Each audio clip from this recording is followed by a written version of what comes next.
Let me be very clear, Ms. Holloway. You expect this jury to believe your version of events? The voice cuts through the courtroom like a blade drawn slow across skin. Preston Whitmore III stands 6 feet from the witness stand, close enough that Denise can smell the sandalwood cologne bleeding off his $3,000 suit. She doesn't answer. Not yet. He steps closer. One step, then another. The jury watches, 8 faces locked forward, waiting for blood. You were the only witness. His pause is surgical. Practiced. Convenient, isn't it? What Preston Whitmore doesn't know, what no one in this courtroom knows, is that every word he's spoken for the past 6 weeks has already been cataloged, time-stamped, filed. The question isn't whether he's crossed a line, it's how many. The court reporter's fingers never stop moving. The transcript generates in real time, each syllable preserved. Court reporter log, case number 2024, CA 008817, cross-examination of witness. Denise Holloway, 2:47 p.m. Whitmore, you were the only witness. Convenient, isn't it? Denise's hands rest flat on the wooden rail. She doesn't flinch, doesn't shift. Her stillness isn't frozen, it's deliberate. The kind that comes from years of watching people dig their own graves with their own shovels. Whitmore turns his back before she can respond. Power move. Dismissal dressed as confidence. No further questions. He adjusts his cufflinks. For now. The jury watches him return to the defense table. Some faces show sympathy. Others show uncertainty. But none of them see what Denise sees. The folder beneath her chair. 67 pages. 4 months of documentation. Every email. Every threat. Every violation of professional conduct cataloged with the precision of someone who has spent 15 years doing exactly this. The question was never whether Preston Whitmore would destroy himself. It was whether she could document it fast enough. If you're watching this, and you've ever been talked down to by someone who thought they were untouchable, stay with me. This story is just getting started. 4 months earlier. April 14th, 7:18 a.m. Bayshore Drive, Clearwater. The fog lifts slow off the water, burning away in strips as the sun claws higher. Denise walks the same route she's walked for 12 years. Roosevelt, 9-year-old beagle, gray around the muzzle, stubborn as a rusted hinge, pulls at the leash toward a fire hydrant he's already inspected twice this week. She checks her watch at the same corner she always does. Habit. The small notebook in her back pocket presses against her hip, same as always. She passes a silver BMW parked 2 inches into the crosswalk and notes the plate without thinking. Muscle memory. The sound comes first. Tires. The sick, wet thump of impact. Then nothing. She's already running before her brain catches up. Roosevelt barks, pulls, nearly trips her as she rounds the hedge at the intersection. The Mercedes is silver, late model. The driver's face is visible for exactly 2 seconds through the tinted glass. White male, 50s, graying at the temples, mouth open like he's about to scream or apologize or both. He does neither. The car accelerates. Northbound. Gone before Denise can take 3 more steps. The cyclist lies in the road. Young, maybe 25. His helmet is cracked down the middle, and the angle of his left leg is wrong in ways that make Denise's stomach turn. She's already dialing, already reciting the partial plate, already documenting. 911, what's your emergency? I just witnessed a hit and run on Bayshore near Sunset Point. Her voice is steady, clinical. Silver Mercedes, late model, partial plate Kilo November 7. Victim is down in the roadway, not moving. Send EMS immediately. Ma'am, can you confirm the victim is breathing? She kneels. Checks. The young man's chest rises, barely. Breathing, shallow. Possible head trauma, definite leg fracture. Please expedite. The dispatcher's voice crackles through the line. She notes the time, the position of the sun, the exact spot where the Mercedes's tire left a black streak on the asphalt. By the time the ambulance arrives, she's written 3 pages in her notebook. By the time the police arrive, she's written 5. 3 weeks later. The knock comes at 4:12 p.m. on a Tuesday. Denise is in her kitchen, slicing tomatoes for a salad Roosevelt won't stop begging for, despite knowing better. The man on her porch wears a polo shirt and carries a manila envelope like it's radioactive. Denise Holloway? Yes. You've been served. He hands her the envelope before she can wipe the tomato juice from her fingers, gone before she can ask a question. She reads the subpoena twice, then a third time. Case number 2024 CA 008817, Langston v. Reeves Estate, wrongful death, civil action. The defendant, Clayton Langston. The address listed is in Bel Air Shore, the kind of neighborhood where the houses have names and the driveways are longer than most people's commutes. The victim, Julian Reeves, 26, graduate student, environmental science, the young man with the cracked helmet and the wrong-angled leg. He died 4 hours after the ambulance arrived. Denise sets the subpoena on her kitchen table, studies it. Then she retrieves a folder from her home office, plain manila, unlabeled, and places the document inside. She writes on the tab in neat black letters, Langston, primary. The folder goes in her filing cabinet, alphabetical, between Jameson and Martinez. Roosevelt watches from his bed by the window, head tilted, one ear flopped forward. Don't look at me like that, she tells him. I'm just being prepared. 2 days later. The Publix on McMullen Booth is quiet for a Thursday afternoon. Denise is in the cereal aisle, reaching for the off-brand bran flakes she's bought for 8 years, when the voice comes from behind her. You're her, aren't you?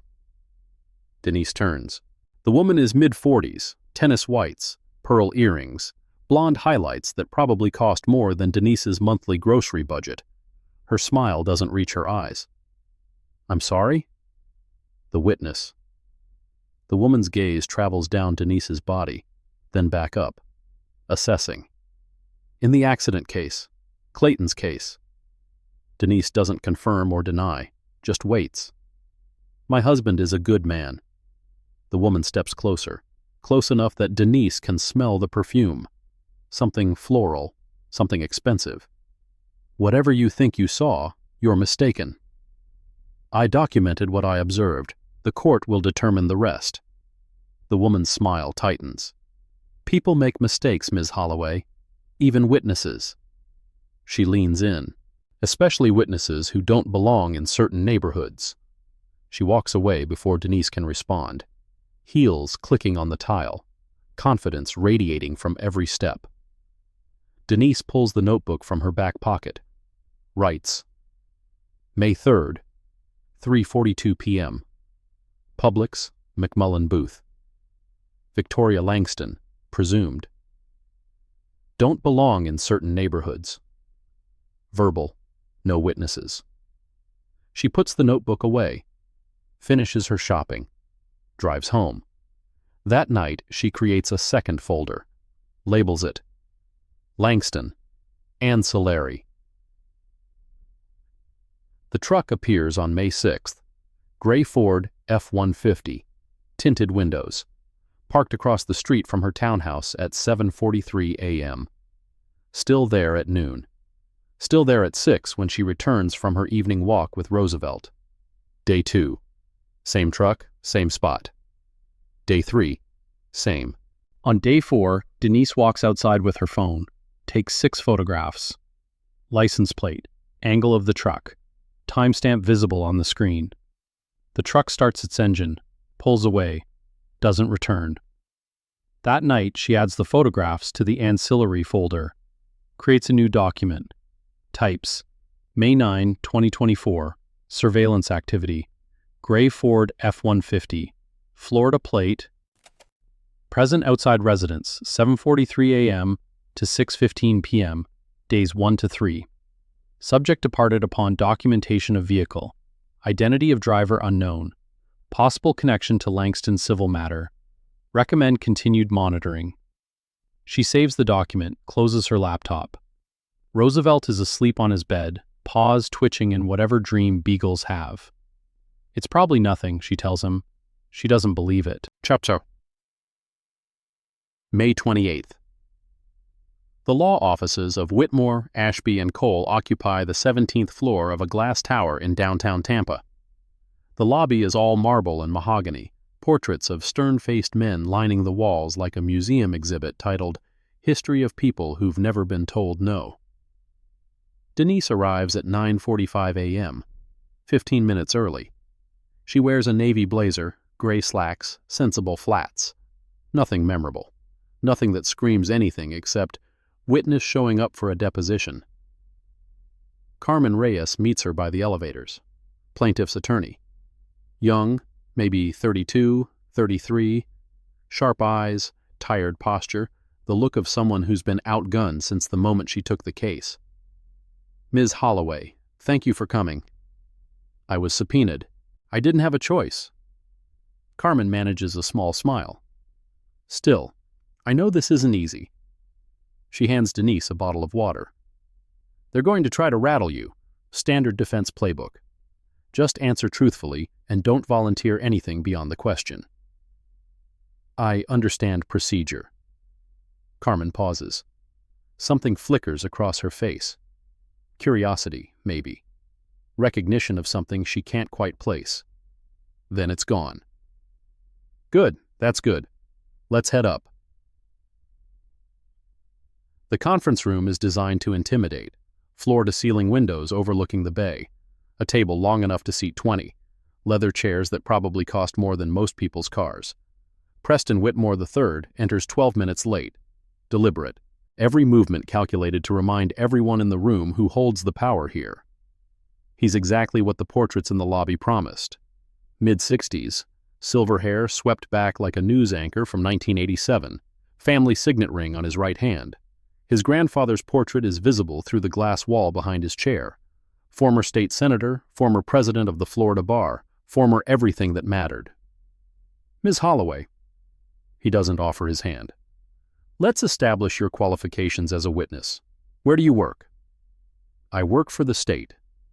Vague. He smiles. It doesn't reach his eyes. What department? Administrative services. And what does administrative services mean exactly? I process paperwork, review documents, standard office work. Carmen sits to Denise's left, pen poised over a legal pad. Her posture is tense, expecting something. Whitmore flips through a folder, takes his time. Another power move. You live in Safety Harbor. Nice area. His gaze lifts. Recent arrival? 12 years. Before that? Relevance? His smile sharpens. Just trying to understand your perspective, your background. Where you come from often shapes what you think you see. Carmen's pen stops moving. Objection? Her voice is tight. Relevance, and frankly, counsel, the implication is offensive. Whitmore's hands spread wide, innocence performed.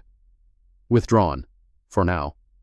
The court reporter's fingers keep moving, every word captured, every pause documented. Deposition transcript.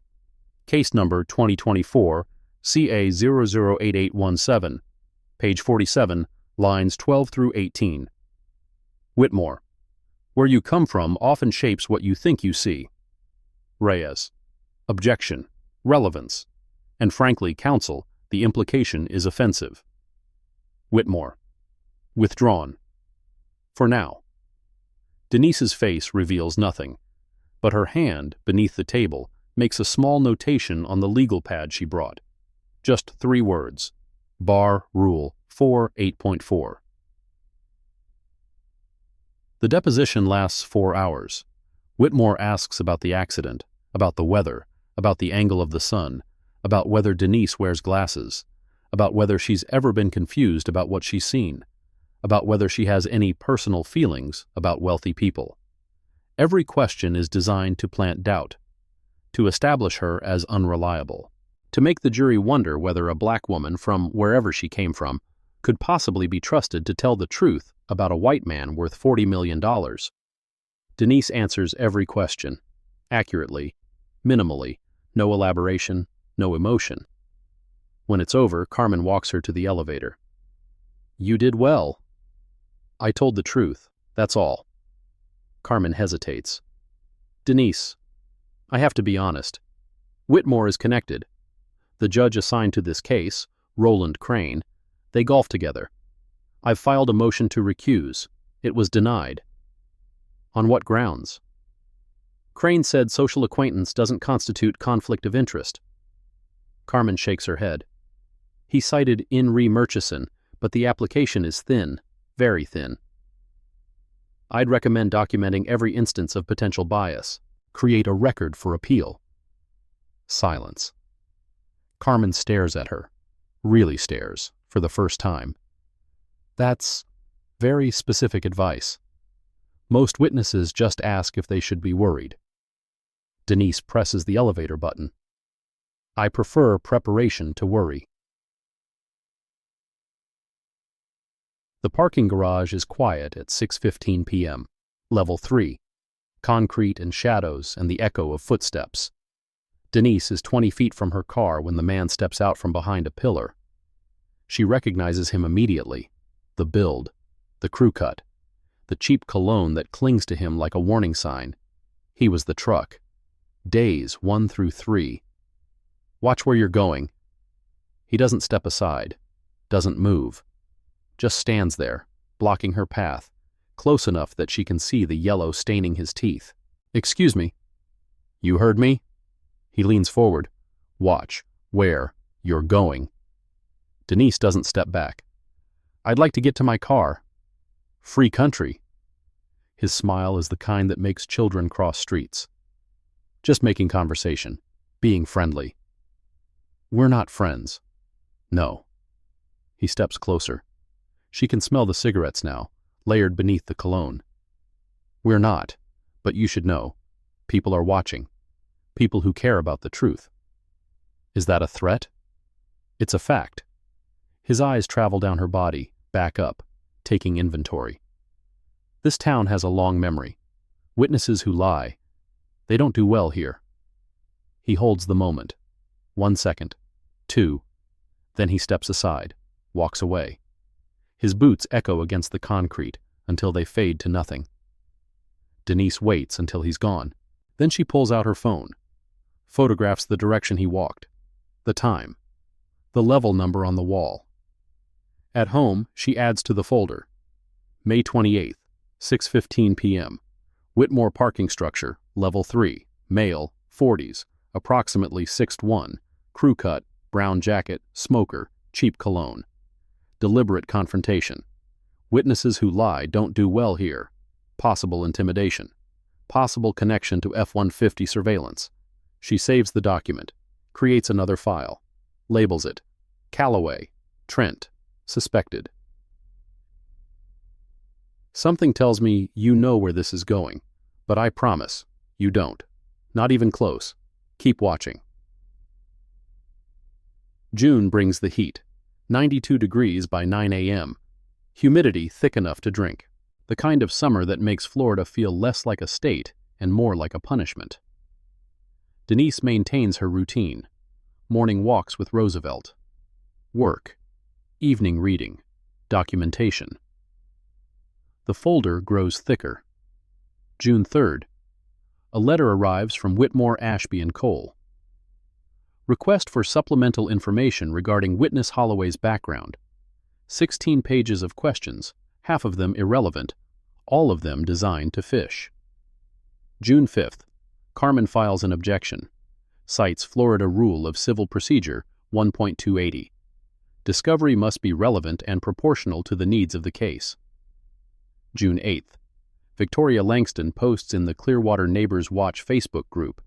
Has anyone else noticed the woman on Bayshore taking photos of cars? My friend in law enforcement says this behavior can indicate instability. Just want our community to stay safe. 47 reactions, 12 shares, 14 comments ranging from "thanks for the heads up" to "we need to protect our neighborhood from outsiders." Denise screenshots everything, dates and times, user profiles, comment threads. June 10th, the HOA sends a letter about parking irregularities. Denise's car hasn't moved from its designated spot. June 12th, a different Publix. A woman Denise has never seen blocks her cart in the frozen foods aisle. You're ruining a good man's life. You know that? The woman is 50-something. Pearl earrings, different from Victoria's, but the same energy, the same certainty that wealth equals innocence. Clayton Langston gives to charity. What do you contribute? Denise waits for her to finish. I witnessed an accident. I reported what I saw. That's my contribution to the legal process. Legal process. The woman practically spits the words. We'll see how that works out for you. She storms away, heels clicking, righteousness trailing behind her like perfume. Denise notes. June 12th, 11:08 a.m. Publix number 1247. Confrontation. Female, 50s, blonde, pearl earrings, possible associate of V. Langston. We'll see how that works out for you. Implied threat. June 19th. Carmen's voice on the phone is tighter than usual. We have a problem. Denise sets down her coffee. What kind? A motion. Filed this morning by Marcus Bryn, Whitmore's junior associate. Motion for expanded discovery. Case number 2024 CAs 08817. Filed June 19, 2024. Defendant respectfully requests the court compel production of witness Holloway's employment records, financial statements, tax returns for the past 7 years, and any prior litigation involvement to assess credibility and potential bias. They're fishing, Carmen says. This is harassment disguised as legal process. Denise is quiet for a moment. What's the standard for witness discovery in Florida civil proceedings?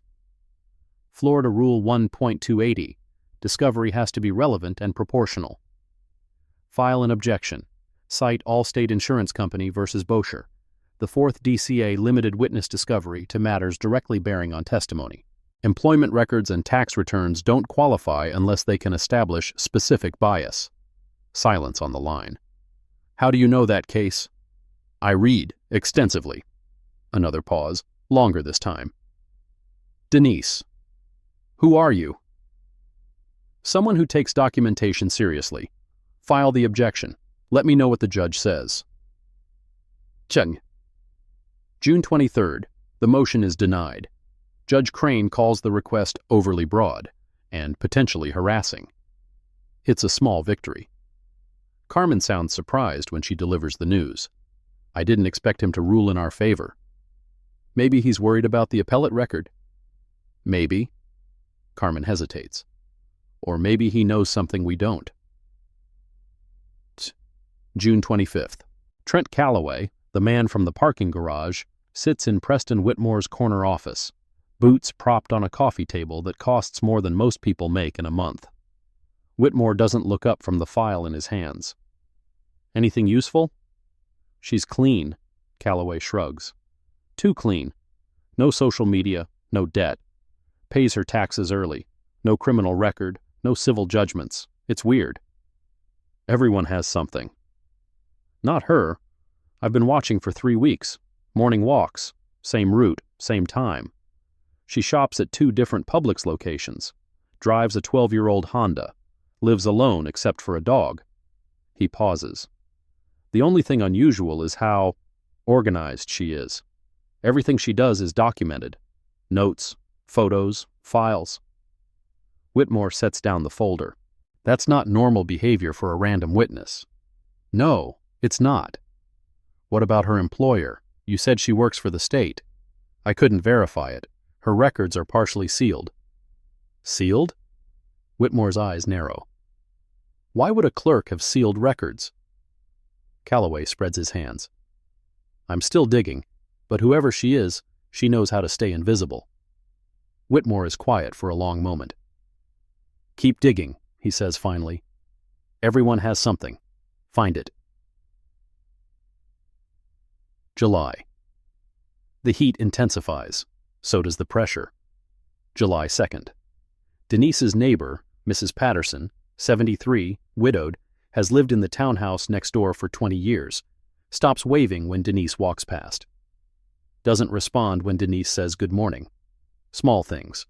Petty things. The kind of things that accumulate like sand, each grain weightless until suddenly you're buried.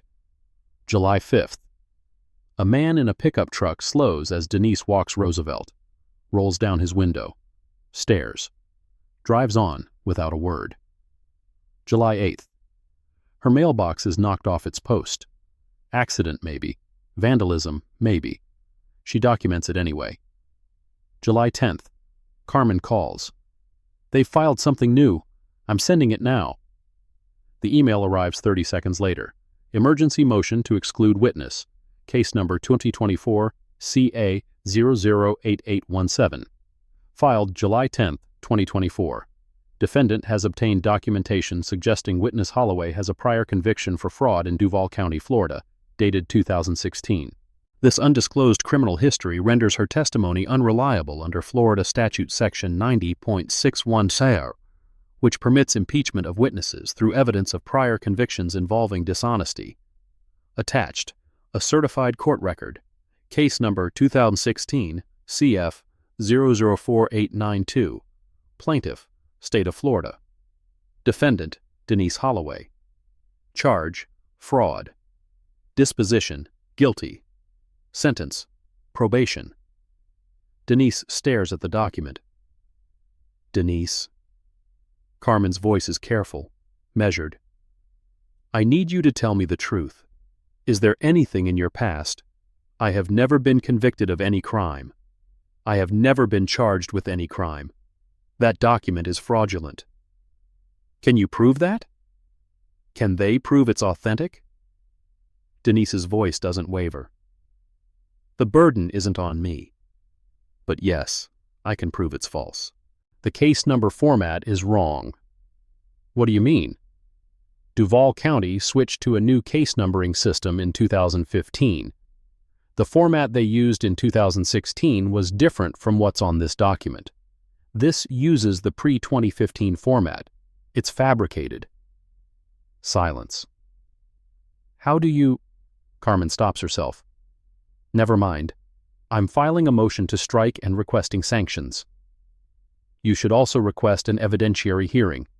Require them to authenticate the document through a custodian of records. They won't be able to. Because it doesn't exist. Because it doesn't exist. July 14th. The evidentiary hearing takes place in Judge Crane's courtroom, 3rd floor, Pinellas County Courthouse, the same building where Denise will eventually watch Preston Whitmore's career collapse. But not yet. Not today. Carmen stands at the podium, motion in hand. Your Honor, the document submitted by defense counsel is facially deficient. The case number format doesn't match Duval County's system from 2016. There's no custodian certification, no authentication whatsoever. This isn't just improper, it's fabricated. Whitmore rises, smooth, unhurried.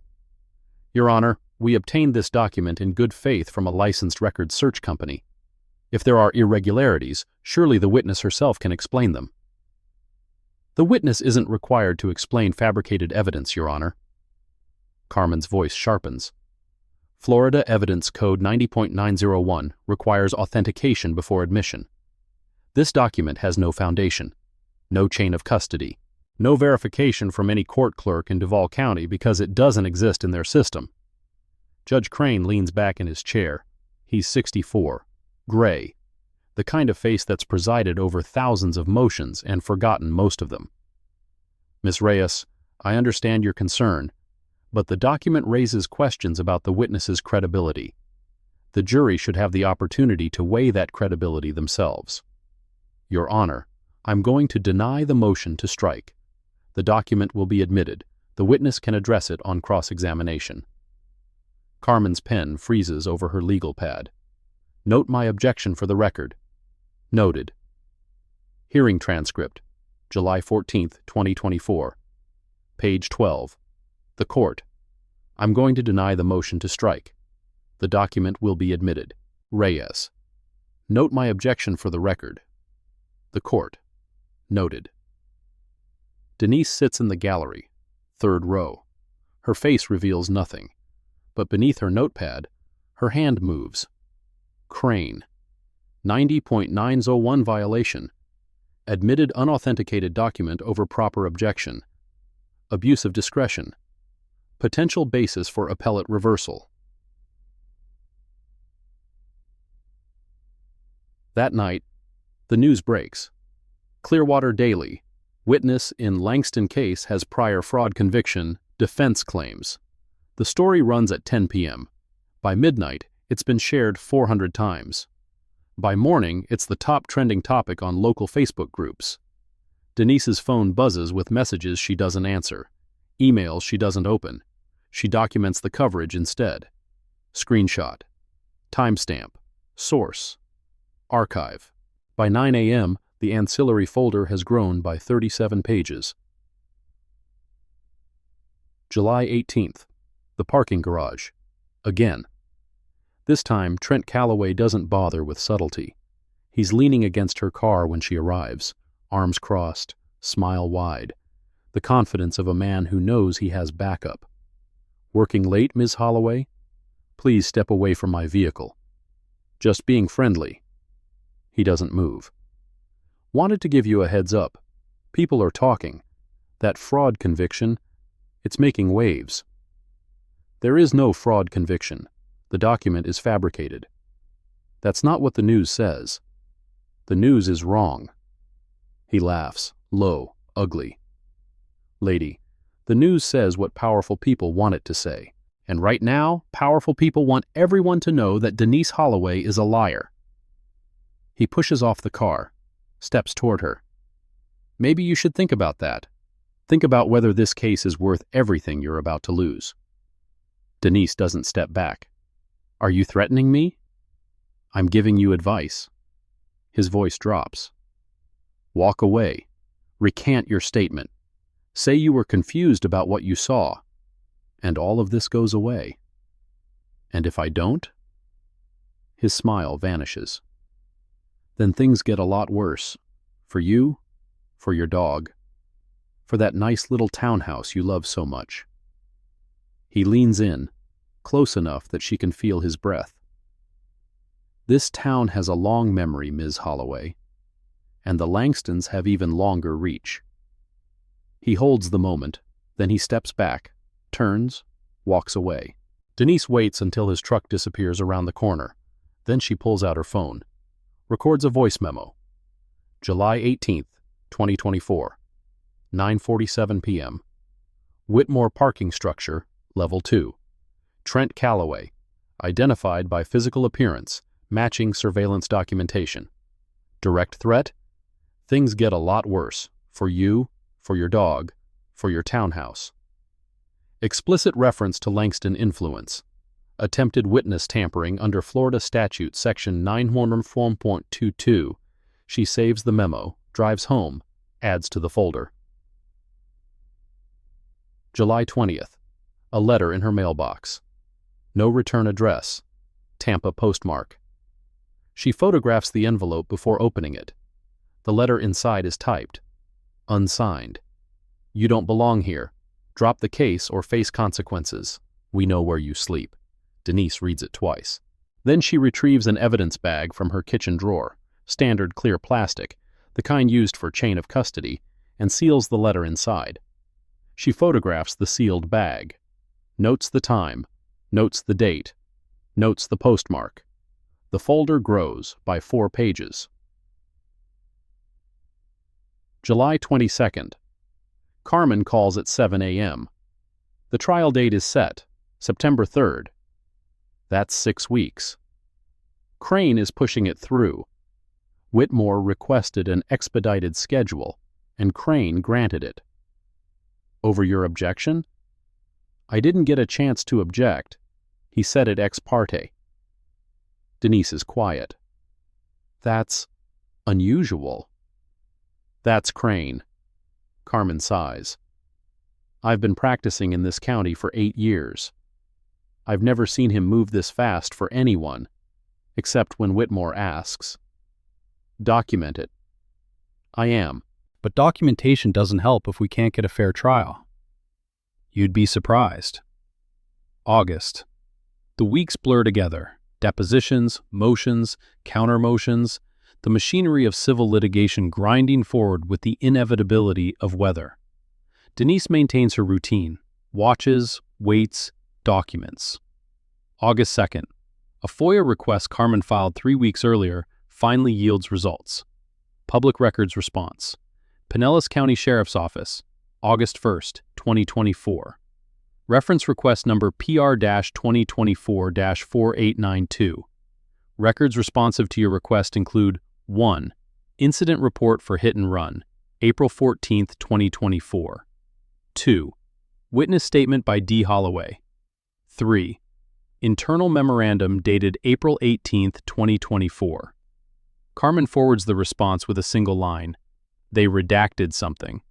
An internal memo 4 days after the accident. Why? Denise responds. File an appeal under Florida Statute Section 120.07. Exemptions must be specifically justified. Request an in-camera review if they refuse. Carmen. Who are you? Denise. Someone who believes in transparency. Keep me posted. August 5th. Carmen hires a forensic document examiner, Dr. Lydia Fong, University of South Florida, expert in digital authentication with 20 years of experience and testimony in over 100 federal cases. Her report arrives 3 days later. Forensic document analysis, case number 2024 CA08817, prepared by Dr. Lydia Fong, August 8, 2024. Subject, certified court record, purportedly from Duval County, Florida, dated 2016. Findings: 1. Metadata analysis reveals document was created on June 28, 2024, 8 years after the alleged conviction date. 2. Font analysis. Document uses Arial 11-point font. Duval County court records from 2016 used Times New Roman 12-point per administrative directive 2014-07. 3. Case number format. Document uses format CF XXXXXX. Duval County Civil Division adopted format 16 CF XXXX in January 2015. 4. Digital signature. Document lacks the electronic certification seal required for all Duval County records since 2012. Conclusion: the document is inconsistent with authentic Duval County court records and exhibits multiple indicators of fabrication. Carmen files a renewed motion for sanctions. Whitmore responds within 24 hours. The document was obtained from a third-party vendor. Any errors are the vendor's responsibility, not counsel's. Denise reads the response twice, then adds to her notes. Florida Bar, Rule 4 to 3.4. B. A lawyer shall not falsify evidence or assist a witness to testify falsely.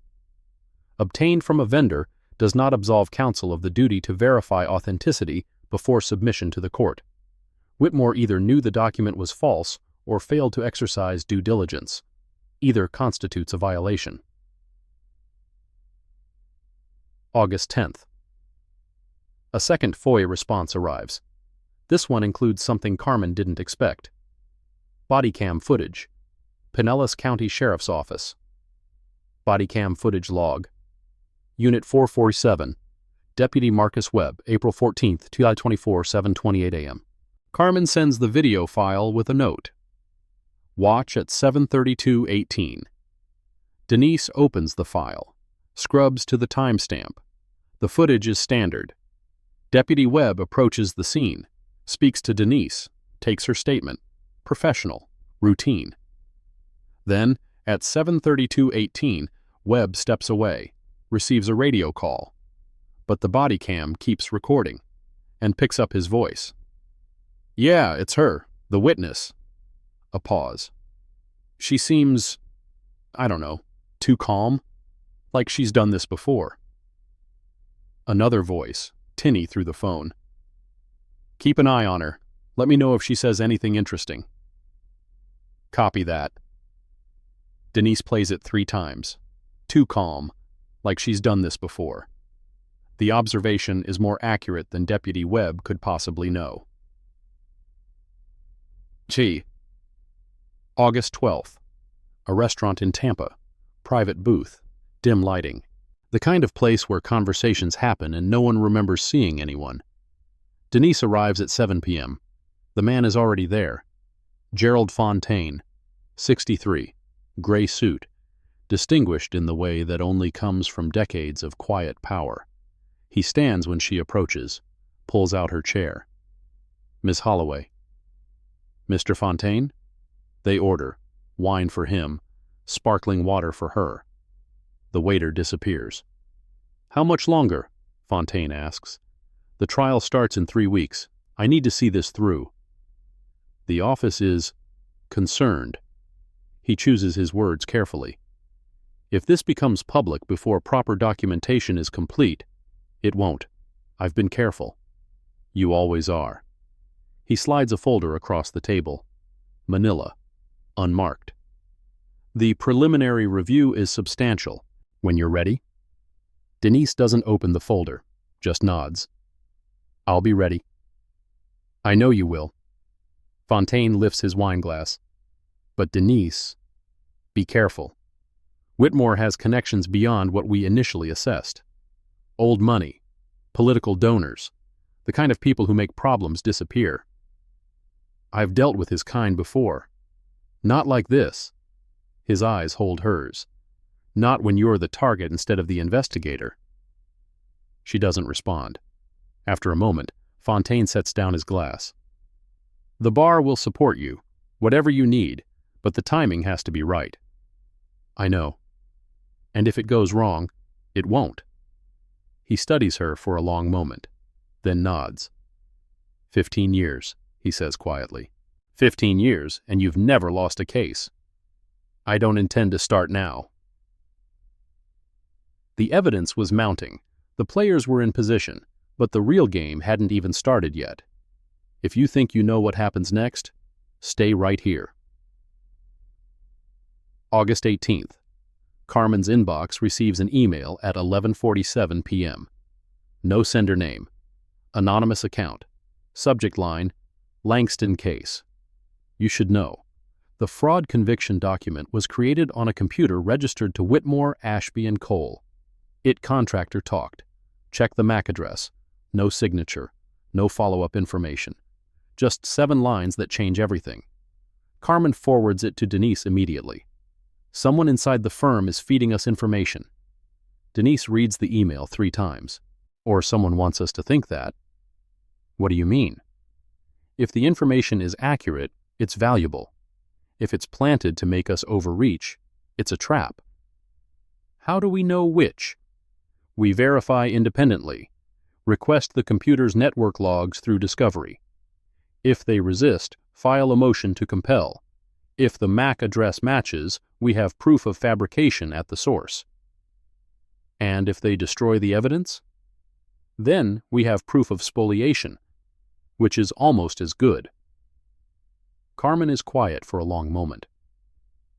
Denise, after this trial, I want to know who you really are. After this trial, Denise says, everyone will. August 21st. The motion to compel is filed. Whitmore's response is predictable. Plaintiff's request constitutes an unwarranted fishing expedition into privileged work product and attorney-client communications. Judge Crane schedules a hearing for August 25th. Carmen prepares. Denise documents. The folder grows. August 25th. The hearing is contentious. Carmen argues that the fabricated document, now proven fake by Dr. Fong's analysis, originated from Whitmore's firm, making the source computer directly relevant to the question of who created it and why. Whitmore argues that the document came from a third-party vendor, that the firm's computers are protected by work product privilege, and that the plaintiff is engaged in a baseless witch hunt designed to distract from the weakness of their case. Judge Crane listens, frowns, taps his pen against his desk, then rules. I'm going to deny the motion to compel. The plaintiff has not established sufficient foundation to pierce work product privilege. The source of the document is a matter for the jury to consider. Carmen's objection is noted. Denise, sitting in the gallery, writes, August 25th, Crane denies motion to compel despite expert evidence of fabrication. Pattern of bias. June ruling, denied expanded discovery against witness. July ruling, admitted unauthenticated document. August ruling, denied access to source computer. 3 rulings, all favoring defense, all over proper objection. August 28th, 5 days before trial. Denise files a document she's been preparing for 4 months. Florida Bar Complaint. File number 2024-70892. Filed August 28, 2024. Complainant: Denise Holloway. Respondent: Preston Whitmore III, Florida Bar. Number 287456. Violations alleged: Florida Bar Rule 4.8.4c. Conduct involving dishonesty, fraud, deceit, or misrepresentation. Florida Bar Rule 4-3.4b. Falsifying evidence. Florida Bar Rule 4-8.4d. Conduct prejudicial to the administration of justice. Specific acts. 1. Introduction of fabricated criminal record document, created June 28, 2024, on computer registered to respondent's law firm. 2. Racially discriminatory questioning during deposition, designed to prejudice jury against witness based on race and background. 3. Coordination with non-attorney agents to conduct surveillance and intimidation of witness. Supporting documentation. 67 pages attached. The complaint goes to the bar's intake department, where it lands on the desk of a disciplinary counsel who knows exactly what to do with it, because Denise Holloway has been training them for 15 years. September 2nd, the night before trial. Denise sits in her living room. Roosevelt sleeps at her feet. The folder, all 124 pages now, rests on the coffee table. Her phone buzzes. Carmen: You ready? I've been ready for 4 months. Denise? Carmen hesitates. Whatever happens tomorrow, I want you to know you've been the most prepared witness I've ever worked with. Whatever you do for the state, they're lucky to have you. Thank you, Carmen. I mean it. When this is over, I'm going to find out who you really are. Denise smiles. Just a little. When this is over, you'll know. September 3rd, trial day. Pinellas County Courthouse. Courtroom 3B, 8:45 a.m. The gallery is packed. Local media, curious citizens. The Langston family in the front row, Victoria in pearls, Clayton in a suit that costs more than most people's cars, their attorney in the chair beside them. Carmen sits at the plaintiff's table. The Reeves family, Julian's mother Patricia, his younger sister Maya, sit behind her.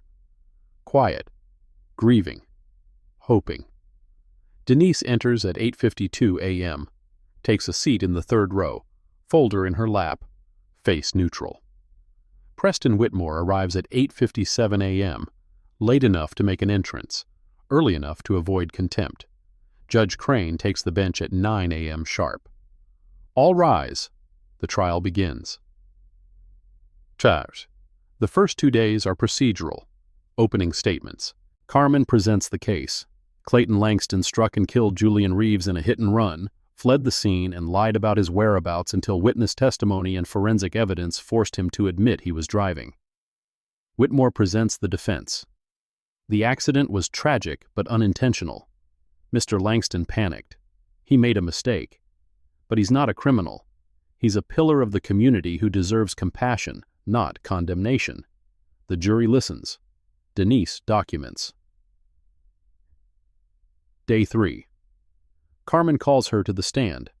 Direct examination is straightforward. Denise describes what she saw. The Mercedes, the impact, the driver's face through the glass, the partial plate she memorized before the car disappeared. Carmen walks her through the 911 call, the police report, the identification of Clayton Langston from a photo array 3 days after the accident. Whitmore objects 17 times. Crane sustains 9. Denise answers every question. Clear, precise, unshakable. Then it's Whitmore's turn. He rises slowly, adjusts his jacket, approaches the witness stand like a predator circling prey. Ms. Holloway, you've told this jury quite a story. I've told the truth. Have you? He tilts his head. Let's talk about your story for a moment, your background, your credibility. Carmen rises. Objection. Relevance. Your Honor, the witness's credibility is directly at issue. Crane nods. Overruled. You may proceed. Whitmore smiles. Ms. Holloway, you work for the state. In administrative services. Very vague. He pauses. What exactly do you do? The courtroom waits. Denise's hands rest flat on the witness stand. Her heart beats steady. Her voice, when it comes, is calm. I'm the senior disciplinary counsel for the Florida Bar. Silence. Total. Complete. The kind of silence that precedes earthquakes. I investigate and prosecute attorney misconduct. Whitmore's face goes white. I need a moment, Your Honor. Trial transcript. Case number 2024-CA-008817. September 3, 2024. Page 147, lines 8 through 14. Holloway. I'm the senior disciplinary counsel for the Florida Bar. I investigate and prosecute attorney misconduct. Whitmore. No response recorded. The court. Mr. Whitmore? Whitmore. I need a moment, Your Honor.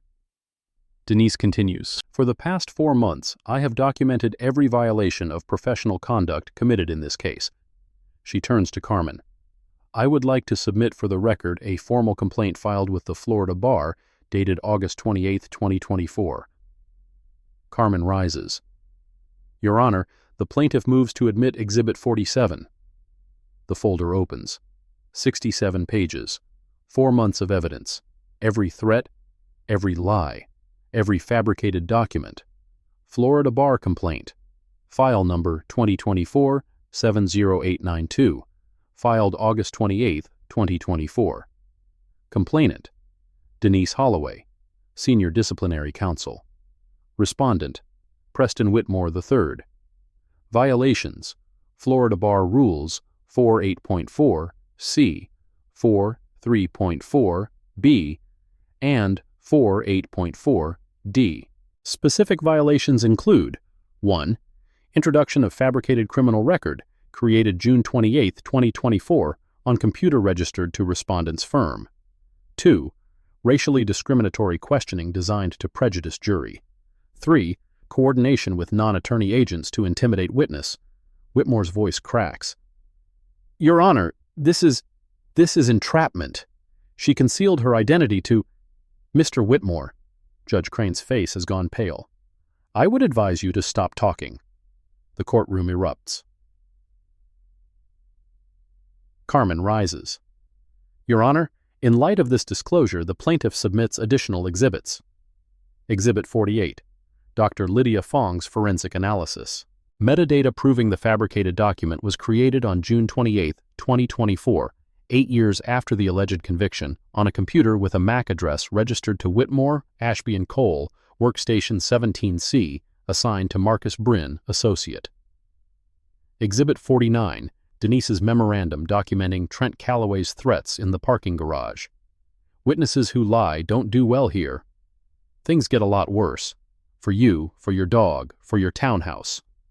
Explicit witness tampering under Florida Statute Section 914-22. Exhibit 50. The anonymous threatening letter. You don't belong here. Drop the case or face consequences. Preserved in an evidence bag. Chain of custody documented. Fingerprint analysis pending. Exhibit 51, the body cam footage. Deputy Webb's voice. She seems too calm, like she's done this before. The phone call, the coordination, the pattern. Each exhibit lands like a hammer blow. Whitmore sits frozen at the defense table. His junior associate, Marcus Bryn, has gone sheet white. Trent Calloway, somewhere in the gallery, is already moving toward the exit. Judge Crane's gavel comes down. This court will take a 30-minute recess. His voice is strained. Mr. Whitmore, Ms. Reyes, my chambers. Now. The recess lasts 2 hours. When court reconvenes, Judge Crane's face is carved from stone. In light of new evidence presented today, the court finds that the defense has engaged in conduct that may constitute fraud upon the court. The fabricated criminal record document is hereby stricken from the record. The court will refer this matter to the Florida Bar for investigation. He pauses. Additionally, the court will recuse itself from further proceedings in this case, effective immediately. A new judge will be assigned. Whispers ripple through the gallery. Crane continues. The court acknowledges that its prior rulings, specifically the admission of the fabricated document over proper objection, may have created an appearance of impropriety. The court expresses regret. He doesn't look at Denise. He doesn't look at anyone. Court is adjourned. That night, the story breaks. Tampa Bay Times. Defense attorney accused of fabricating evidence to discredit witness. Witness revealed as Florida Bar Senior Disciplinary Counsel. The article runs with Denise's photo. Professional headshot, the one from the bar's website. By morning, it's national news. The morning after the revelation, Denise's phone rang 47 times before 9 o'clock. She answered none of them. Roosevelt needed his walk. The coffee needed brewing. The routine needed maintaining. Because routine was armor, and armor was the only thing that separated survival from collapse when the entire world suddenly decided to pay attention to you. Denise had learned that lesson long ago, in the early years of her career, when she was still a young attorney, burning with the naive belief that justice always prevailed. 15 years later, she knew better. Justice didn't arrive on its own. It had to be constructed, brick by brick, document by document, piece of evidence by piece of evidence, until the weight of truth became too heavy for even the most powerful to ignore. By 10 in the morning, 3 news vans had parked outside her townhouse. Their satellite dishes pointed skyward like mechanical flowers seeking sunlight, and their crews milled about on the sidewalk, cameras at the ready, waiting for any sign of movement behind her curtains. By noon, the number had grown to 7. A reporter from Channel 8 knocked on her door at 1:15 in the afternoon. 3 sharp raps that echoed through the quiet house, followed by a business card slipped through the mail slot. Denise watched it flutter to the floor from her position on the couch. Roosevelt's warm weight pressed against her thigh and made no move to retrieve it. Another reporter knocked at 2, then 3, then 4. Each time she remained still, her breathing steady, her coffee growing cold in its mug. She documented each visit anyway. Time, network, duration of presence, license plates of the vans. The folder on her laptop didn't care about fame or notoriety or the circus that her life had become. The folder only cared about facts, and facts were what Denise understood better than anything else in this world. At 6 in the evening, her doorbell rang again. She had already decided to ignore it. Another reporter, another request for an exclusive, another person who wanted to turn her story into content for the evening news. When a familiar voice cut through the silence. "Denise, it's Carmen. I know you're in there." She rose from the couch, Roosevelt padding after her, and opened the door. Carmen Reyes stood on the porch with takeout bags in both hands, dark circles carved beneath her eyes like bruises, her usually immaculate hair escaping from its ponytail in wispy strands.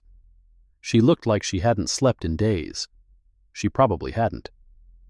"You need to eat," Carmen said, pushing past her into the townhouse before Denise could formulate a response. "I'm fine."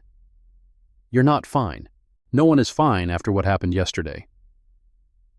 Carmen deposited the bags on the kitchen counter with more force than necessary, the plastic rustling in protest. Thai food. Extra spicy. Your favorite, according to the receipt I found in your car 6 months ago when I was looking for a pen. You went through my car? I was looking for a pen, Carmen repeated, as if that explained everything. She began unpacking containers, the sharp scent of lemongrass and chili filling the kitchen. Sit. Eat. Then we'll talk about the 17 voicemails I've gotten from reporters asking me to confirm that my star witness is actually the senior disciplinary counsel for the Florida bar. Denise sat. She ate. And for the first time in 4 months, she allowed someone else to take care of the details while she simply existed in the moment, the spicy food burning pleasantly on her tongue, Roosevelt begging shamelessly at her feet, Carmen's presence filling the empty spaces in her kitchen with something that felt almost like normalcy. The case was reassigned 3 days later. Carmen called at 7 in the morning with the news, her voice carrying that particular mixture of exhaustion and cautious optimism that Denise had come to recognize over the past months of working together. Judge Patricia Moreno had taken over, 15 years on the bench, a reputation for fairness that bordered on legendary, and most importantly, no connection whatsoever to Preston Whitmore or the country club circuit where influence was traded over 18 holes and expensive whiskey. Moreno is strict but fair, Carmen explained. She's already denied the Langstons' motion for continuance. Good. Their new attorney, Howard Vance, out of Jacksonville, filed it yesterday afternoon, claimed the circus atmosphere made a fair trial impossible. Carmen's laugh was short and humorless, as if his client's former attorney didn't create that circus in the first place. What did Moreno say? She said, and I quote, "The defendant has had 7 months to prepare his defense. The plaintiff's family has waited 7 months for justice. Motion denied." Denise allowed herself a small smile. I like her already. There's more. Carmen's voice shifted, taking on a harder edge. Whitmore tried to withdraw from the case yesterday, filed a motion claiming irreconcilable differences with his client. Let me guess. Denied. Denied. Moreno said withdrawal at this stage would prejudice both parties, and that Mr. Whitmore should have considered the consequences of his conduct before engaging in it. Carmen paused. I think I might be in love with this judge. The trial resumes Monday? Monday. Moreno wants to move fast. She's not happy about what this case has become. Neither am I, Denise said quietly. Neither am I. The Florida Bar's Office of Disciplinary Counsel issued its first public statement on September 5th. Denise read it on her laptop in the early morning hours. Roosevelt curled at her feet in a warm heap of fur and quiet breathing, the first rays of sunlight slanting through the windows and painting golden stripes across her living room floor. The statement was carefully neutral, crafted with the kind of precise legal language that gave away nothing while simultaneously saying everything that mattered. The bar had received a formal complaint against attorney Preston Whitmore III. The bar took all complaints seriously. A thorough investigation would be conducted in accordance with established procedures. The complainant was Denise Holloway, senior disciplinary counsel. Ms. Holloway had recused herself from any involvement in the investigation. No further comment would be made. But everyone who read that statement, every attorney in Florida, every journalist covering the story, every person who had followed the explosive revelation in the courtroom, understood the subtext that lurked beneath the neutral language. When the bar's own senior prosecutor filed a complaint backed by 4 months of meticulous documentation, the outcome was never truly in doubt. Only the timeline remained uncertain.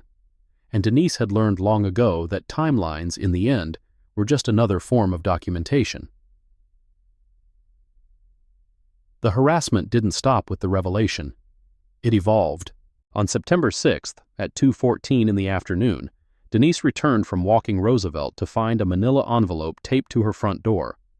No postmark, no return address, hand-delivered while she was gone, which meant someone had been watching, waiting for her to leave, timing their approach with the precision of predators tracking prey. Inside the envelope was a single photograph. Her. Walking Roosevelt. That very morning. 7:18, according to the timestamp visible in the corner of the image. The angle suggested a telephoto lens, the kind used by surveillance professionals, the kind that could capture intimate details from a distance that felt safe to the subject but was anything but. On the back of the photograph, written in thick black marker, were 4 words that made her blood run cold. "We're still watching." Denise stood in her doorway for a long moment, the photograph in her hand, Roosevelt whining softly at her feet as if he could sense the shift in her energy.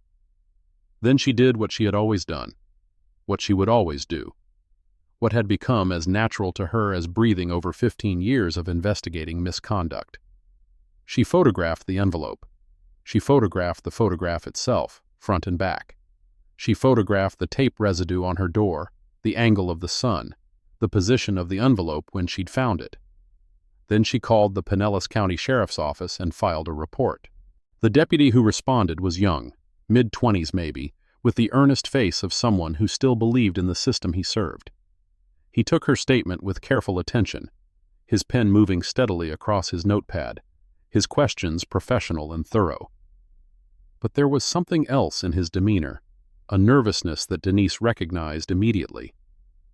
This deputy knew exactly who she was. He knew the case was being watched by people far above his pay grade, and he was terrified of making a mistake.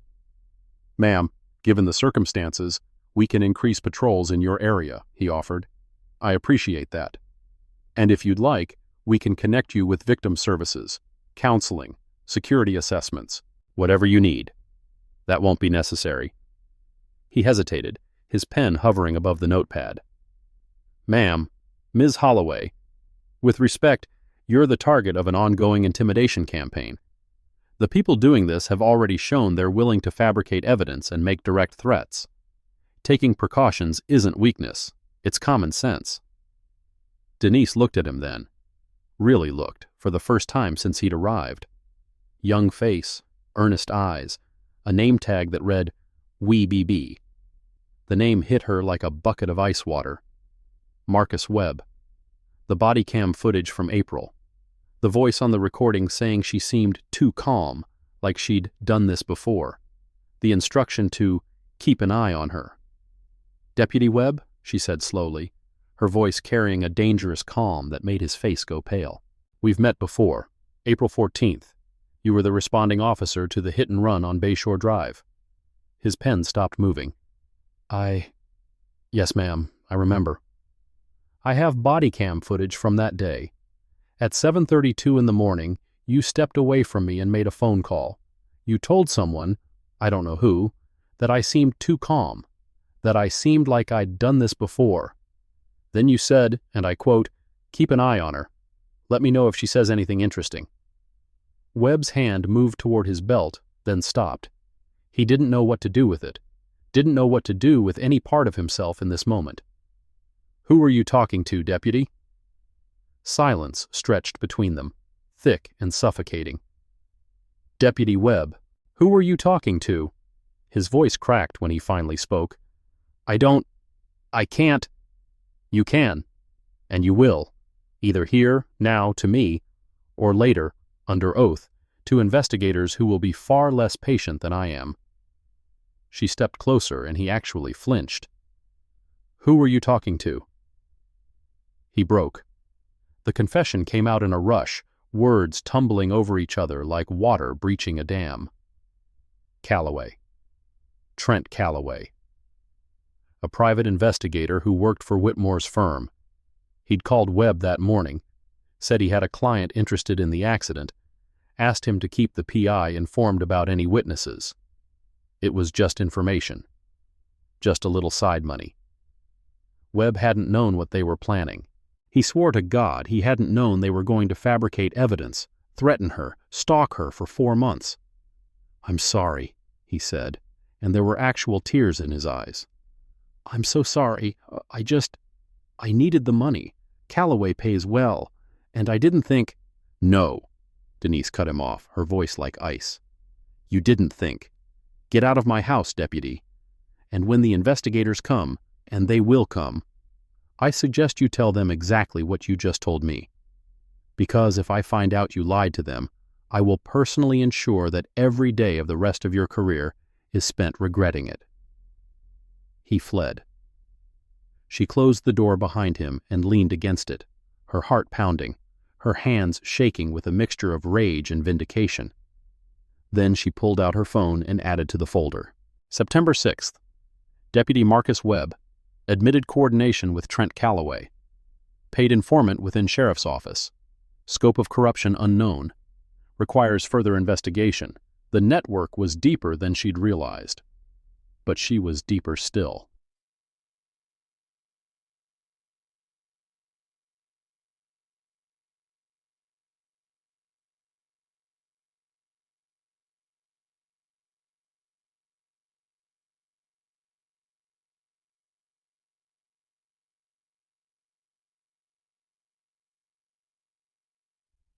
If you thought this story was just about one corrupt lawyer, you were wrong. It goes deeper. The people who tried to destroy this woman built a network, and she documented every single piece of it. Keep watching. The civil trial resumed on September 8th under Judge Patricia Moreno's unforgiving gaze. The courtroom felt different now. Cleaner somehow, as if the toxic residue of Whitmore's presence had been scrubbed away during the recess. The air itself seemed lighter, the proceedings more focused, the sense of theater replaced by something that felt almost like actual justice in action. Moreno ran her courtroom with surgical precision. No grandstanding was permitted, no theatrical pauses for effect, no tolerance for anything that wasted the jury's time or insulted their intelligence. When Howard Vance, Clayton Langston's new attorney, brought in from Jacksonville specifically because he had no connection to Tampa's legal community, attempted a dramatic flourish during his opening statement, Moreno's single raised eyebrow was enough to make him recalibrate immediately. The fabricated document was gone from the record, stricken by Moreno's order on her first day handling the case. The racial insinuations were gone. The intimidation campaign was gone, at least from the courtroom itself, if not from Denise's life. All that remained was the evidence, and the evidence was devastating. Denise returned to the witness stand on September 9th for continued cross-examination. Howard Vance approached her slowly, respectfully, with the body language of a man who understood he was handling something dangerous and wanted to minimize the risk of explosion. He had clearly studied the transcripts from her previous testimony, clearly researched her background, clearly prepared for this moment, with the meticulousness of someone who knew his client's case was already lost and was simply trying to minimize the damage. "Miss Holloway, I have just a few follow-up questions." "Of course."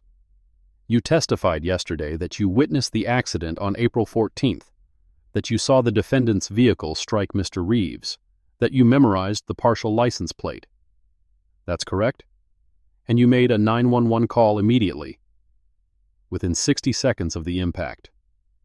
Vance nodded slowly, as if processing this information for the first time, even though it had been established days ago. "Ms. Holloway, in your professional capacity, which we now know involves investigating attorney misconduct, you must be very familiar with the importance of accurate witness testimony." "I am." "And you would agree that memory can be fallible? That witnesses, even well-intentioned ones, sometimes misremember details under stress?" "That can occur, yes." "Is it possible, even slightly possible, that your memory of the license plate formed in a moment of trauma might be inaccurate?" Denise met his eyes and held them. "Mr. Vance, I've spent 15 years evaluating witness testimony. I know the difference between a traumatic memory and a documented observation. Within 60 seconds of the accident, I had already written the partial plate in my notebook. Within 90 seconds, I had recited it to the 911 dispatcher. The recording of that call confirms my account. The notebook confirms my account. My memory is not the evidence here. The contemporaneous documentation is."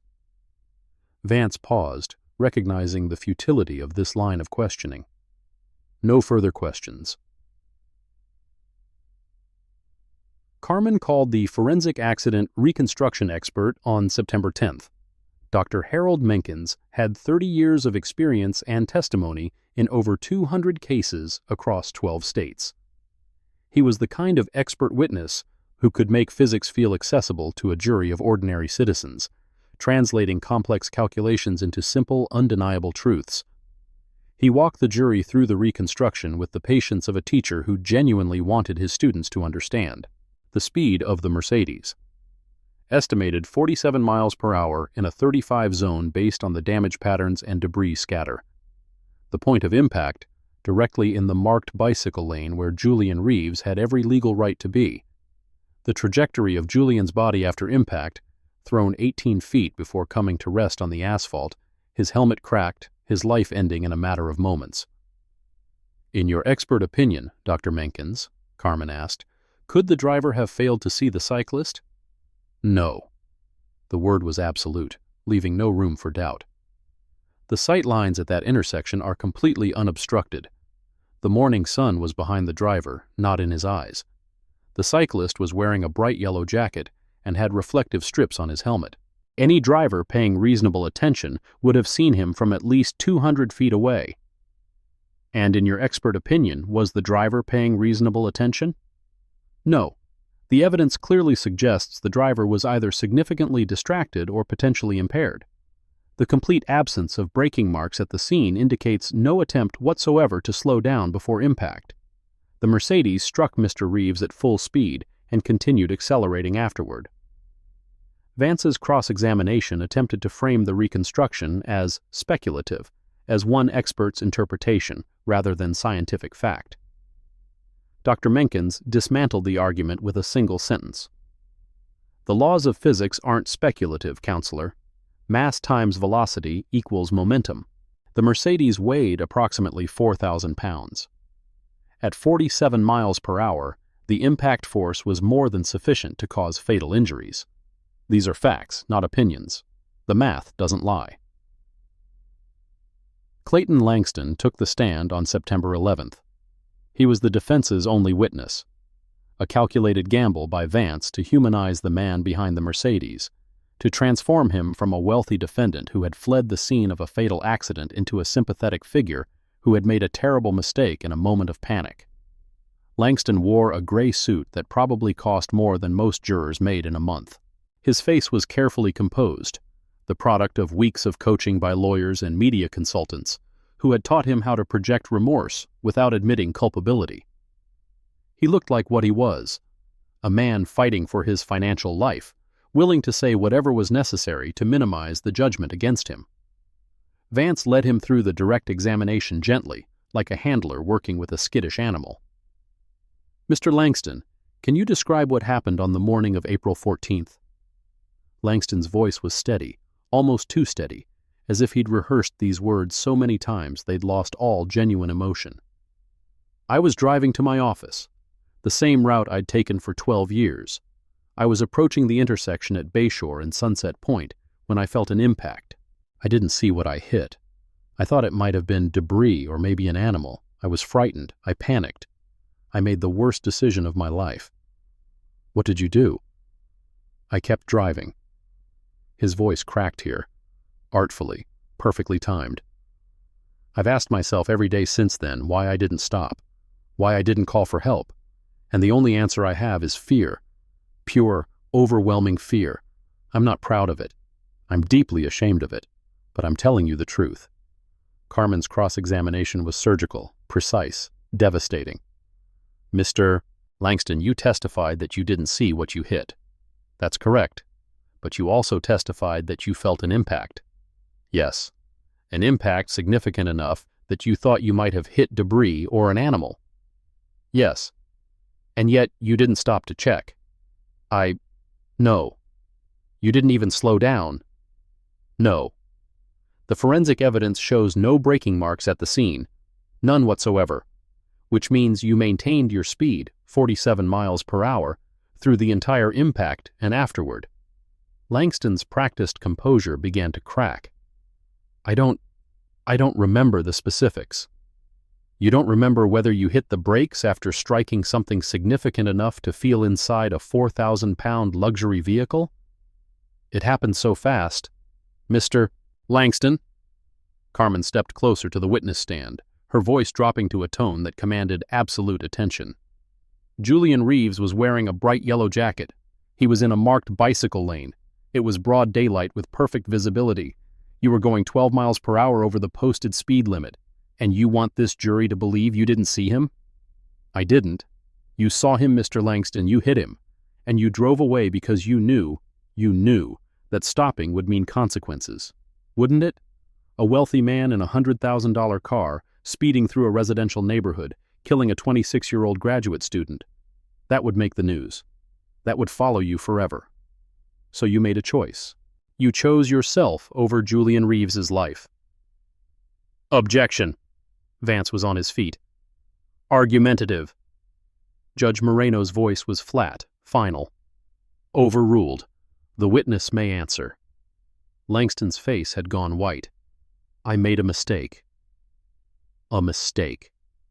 Carmen's voice was ice and fire combined. Julian Reeves is dead because of your mistake. His mother will never see him graduate. His sister will never dance at his wedding. His future children will never exist. And you want to call that a mistake? Objection. Withdrawn. Carmen turned her back on him, walked back to the plaintiff's table, and sat down without another word. No further questions. The damage was done. Chapter. The jury delivered its verdict on September 12th, after closing arguments that lasted most of the morning and deliberations that consumed 6 hours of the afternoon. Carmen's closing had been methodical, devastating, and precise. She walked the jury through every piece of evidence, the eyewitness testimony, the 911 call, the forensic reconstruction, the defendant's own admission that he fled the scene. She reminded them of Julian Reeves's face, his dreams, his future that would never unfold. She asked them to deliver justice for a young man who could no longer speak for himself. Vance's closing was what it had to be, an appeal to doubt, to the possibility that the evidence wasn't as clear as it seemed, to the humanity of a man who made a terrible mistake and would have to live with it forever. He asked for mercy. He asked for understanding. He asked the jury to see Clayton Langston as a flawed human being rather than a monster. The jury saw the truth. In the matter of Reeves' estate versus Langston, on the count of wrongful death, we find the defendant liable. Patricia Reeves, Julian's mother, collapsed against her daughter Maya in the gallery, sobs racking her body, 7 months of grief and hope and terror finally releasing in a flood of tears. Maya held her tight, her own face wet, her eyes never leaving the jury foreman as he continued. On the matter of damages, we award the plaintiff the sum of $2,400,000. Clayton Langston sat motionless at the defense table, his expensive suit suddenly looking cheap, his practiced composure utterly destroyed. His wife Victoria was notably absent from the courtroom. She hadn't attended a single day of the Resum trial. Judge Moreno thanked the jury, dismissed them, and scheduled a hearing for final judgment. It was over. Except it wasn't. The civil case was merely the first domino. The others were still falling. The Florida Bar's investigation moved with unprecedented speed over the following weeks. Normally, a disciplinary complaint could take 12 to 18 months to wind through the bureaucratic machinery. Intake, investigation, probable cause determination, formal charges, hearing, decision, appeal. The process was designed to be thorough, to protect attorneys from frivolous complaints, to ensure that only genuine misconduct resulted in sanctions. But this was not a normal case. The complainant was the bar's own senior disciplinary counsel. The evidence was already documented with prosecutorial precision. The media attention made delays politically impossible, and the violations were so egregious, so thoroughly documented, so completely indefensible, that even Whitmore's allies on the Board of Governors couldn't protect him without destroying their own reputations. On September 15th, formal charges were filed.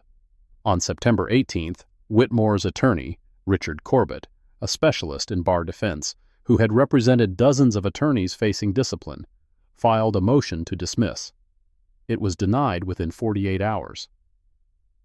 On September 25th, discovery began. The bar's investigators descended on Whitmore, Ashby, and Cole like an occupying army. They subpoenaed email servers, computer logs, financial records, personnel files, client communications. They interviewed staff members, reviewed billing records, traced the flow of money from Clayton Langston's retainer through the firm's accounts to Trent Calloway's pockets.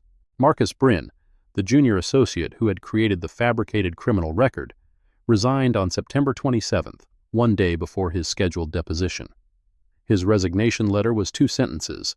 I hereby resign my position effective immediately. I have no further comment on any matter related to my employment. The letter was carefully crafted to admit nothing, confess nothing, explain nothing. But the timing admitted everything. And within days, the bar had opened a separate investigation into Bryn himself. The dominoes continued to fall. Trent Calloway was arrested on October 2nd. The charge was witness tampering, a second-degree felony under Florida Statute Section 914(2), carrying a potential sentence of up to 15 years in state prison. The evidence against him was overwhelming. Denise's meticulous documentation, the voice memos she'd recorded after each confrontation, the photographs she'd taken of his truck and his license plate, the threatening letters that forensic analysis had confirmed bore his fingerprints. His bail was set at $75,000.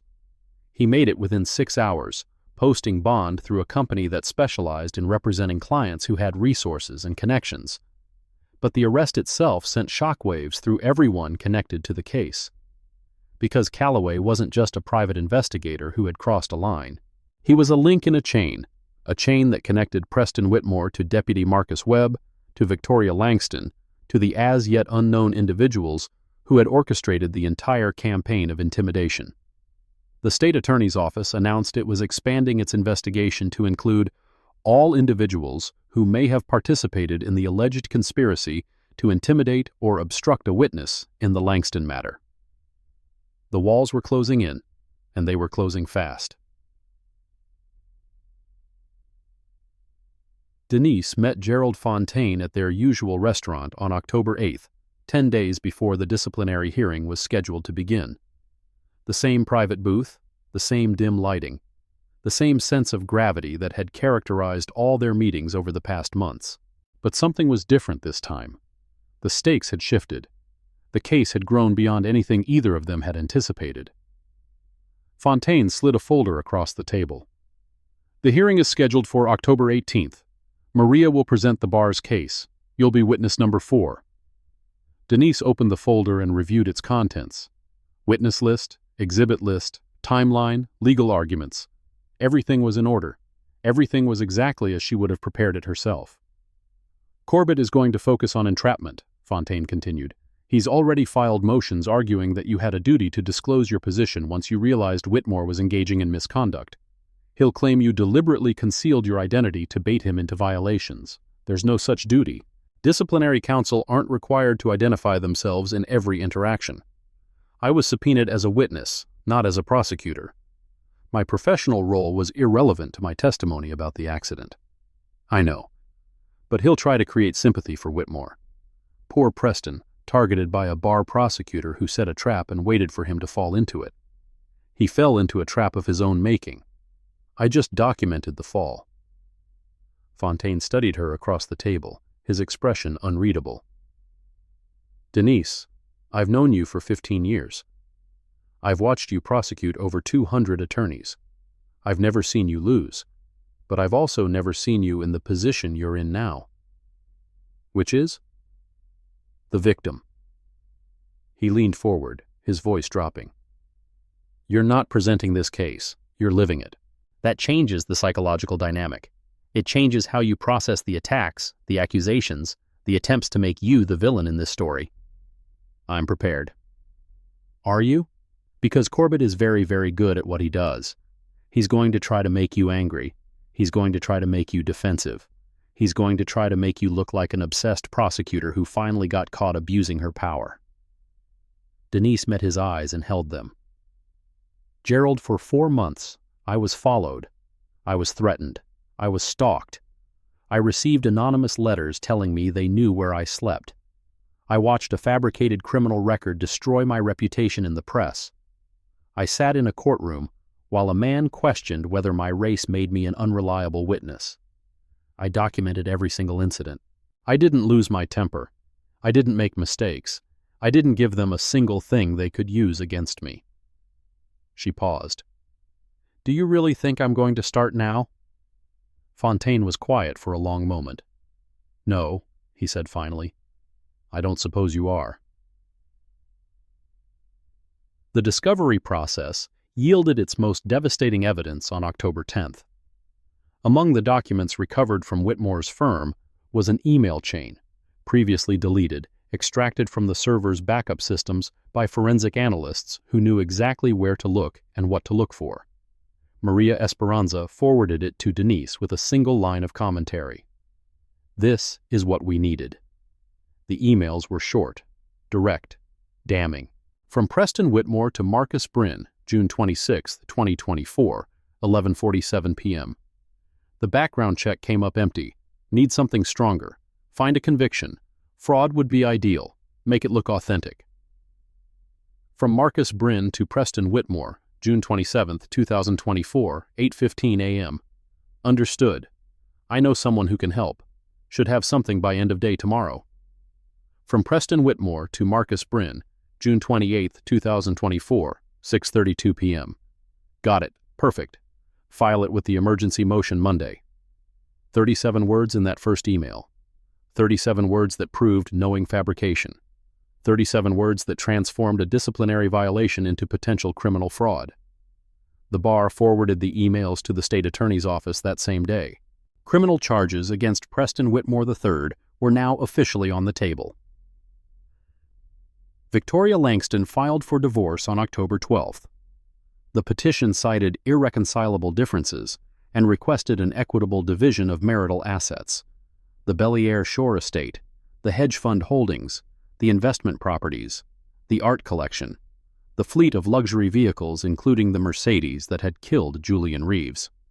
The timing was calculated to the minute. Florida was an equitable distribution state, meaning marital assets would be divided fairly, though not necessarily equally, in the event of divorce.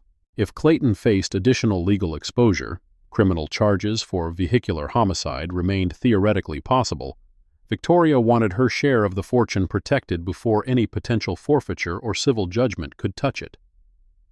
The Langston family was fracturing under the weight of its own choices. Denise documented the filing and added it to her archive. Another piece of the puzzle, another thread in the web. The encounter with Warren Ashby happened on October 14th, 4 days before the hearing. Denise was walking Roosevelt on Bayshore Drive. Same route, same time, same corner where everything had begun 6 months earlier, when the silver Mercedes slowed beside her. Different plates than Clayton Langston's car. Different year, but similar enough to send a jolt of adrenaline through her system. The driver was male, mid-60s, silver hair swept back in the same style that Whitmore favored. He watched her through the window with an intensity that made Roosevelt growl low in his throat. The window rolled down. Ms. Holloway. She stopped walking but didn't approach the car. Yes? My name is Warren Ashby, Preston's law partner. I know who you are. Then you know I had nothing to do with what he did. That remains to be determined. Ashby's jaw tightened. He was a man accustomed to deference, to respect, to having his word accepted without question. Finding neither from this woman clearly unsettled him. I built that firm, he said, his voice rising. My father built it before me, 40 years of reputation, 3 generations of attorneys. And now, because of Preston's arrogance and stupidity, everything is falling apart. That sounds like a consequence of Mr. Whitmore's choices, not mine. You could have stopped this.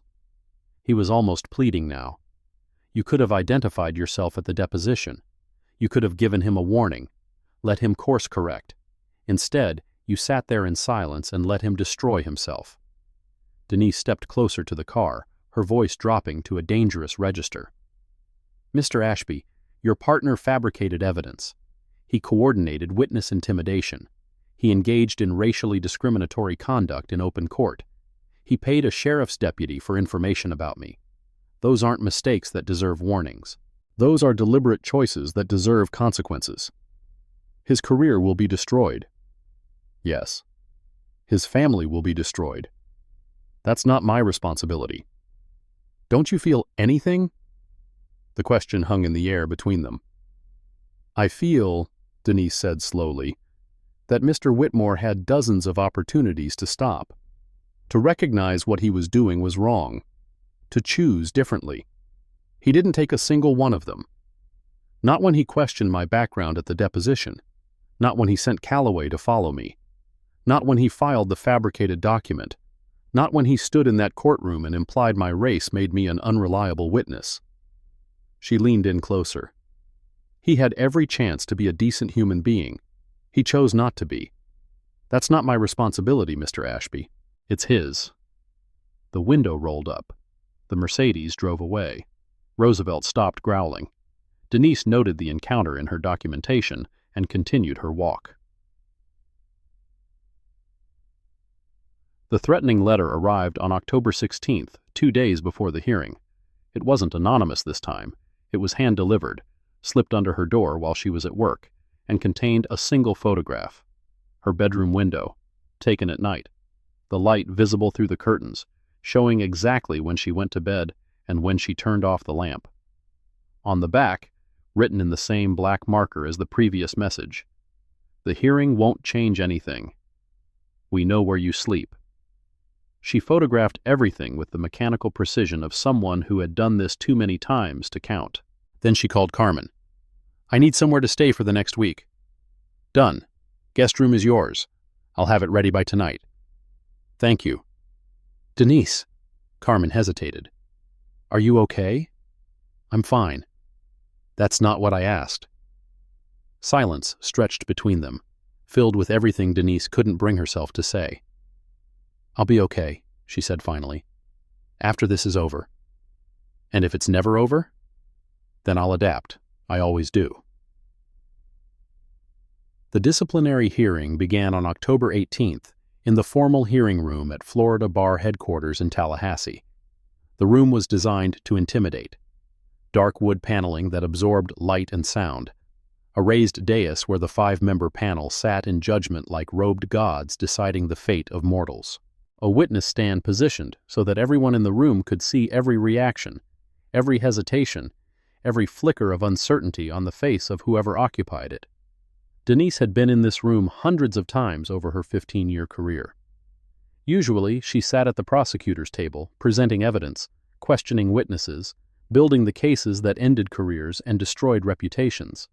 She knew every inch of the space, every angle of the lighting, every acoustic quirk that could make a whisper carry or a shout disappear.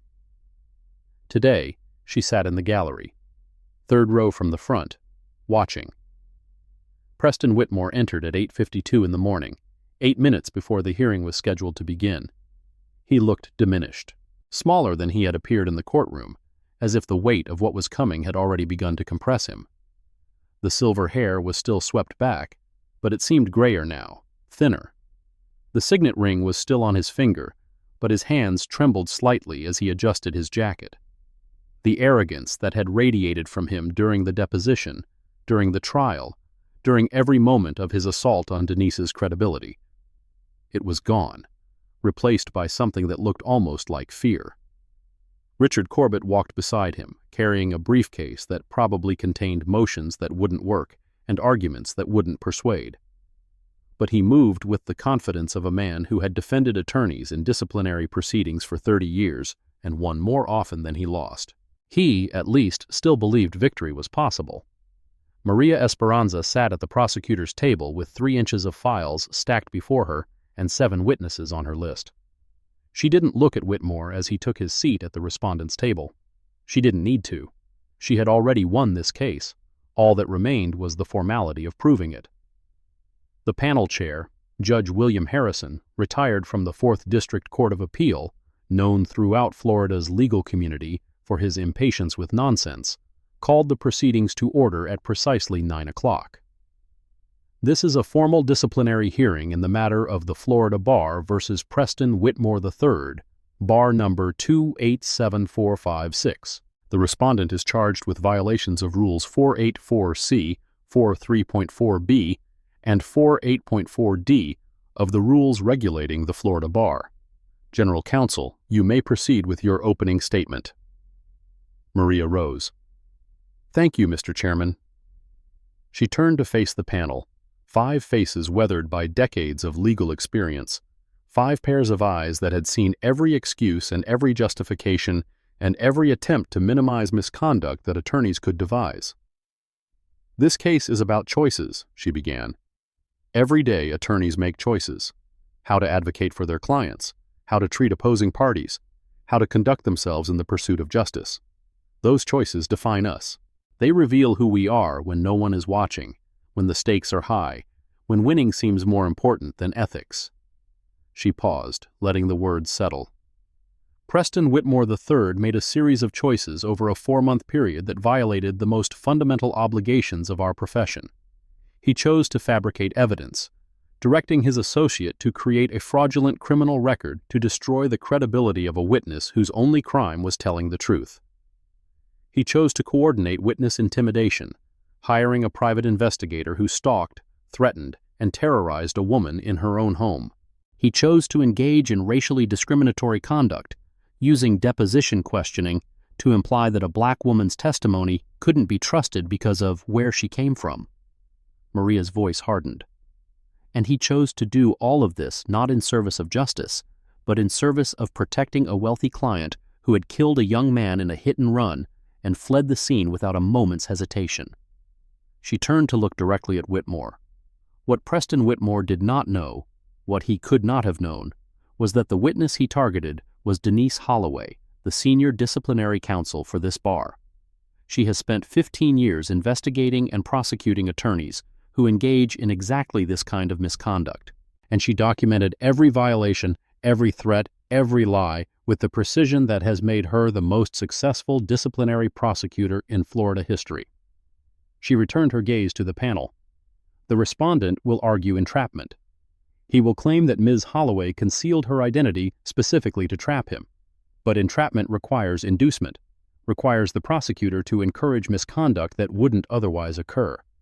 Ms. Holloway did nothing to encourage Mr. Whitmore's behavior. She simply witnessed an accident, agreed to testify truthfully, and documented what happened next. Maria straightened to her full height. Everything that followed, the fabrication, the intimidation, the discrimination, was Mr. Whitmore's choice. His choice. His responsibility. His consequences. She paused one final time. The bar asks that this panel find Mr. Whitmore guilty on all charges and impose the only sanction appropriate for misconduct of this magnitude: permanent disbarment from the practice of law in the state of Florida. Richard Corbett's opening statement was everything Gerald Fontaine had predicted. He spoke of Whitmore's 35-year career with reverence, cataloging the pro bono cases, the mentorship of young attorneys, the contributions to the legal community, the decades of service that should count for something in this moment of judgment. He spoke of the pressure inherent in high-stakes litigation, the adversarial nature of the justice system, the heat of battle that sometimes led good people to make decisions they would regret for the rest of their lives. And then he spoke of Denise Holloway. Ms. Holloway is, by all accounts, a formidable prosecutor. Over 200 cases, not a single loss. A perfect record that is, frankly, almost unprecedented in the history of this bar. He paused, letting the numbers hang in the air. But that perfect record comes at a cost. Ms. Holloway has built her career on taking down attorneys, on ending careers, on being the one who catches people at their worst moments and ensures they pay the maximum price.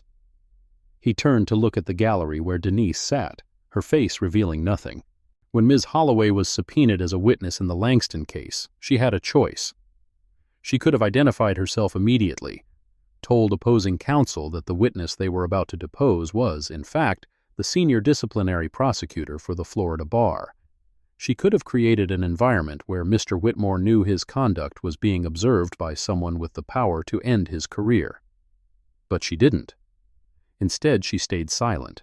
She documented. She waited. She gave Mr. Whitmore rope and more rope and more rope until he had enough to hang himself. Corbett's voice dropped to a confidential register. That's not the conduct of a neutral witness.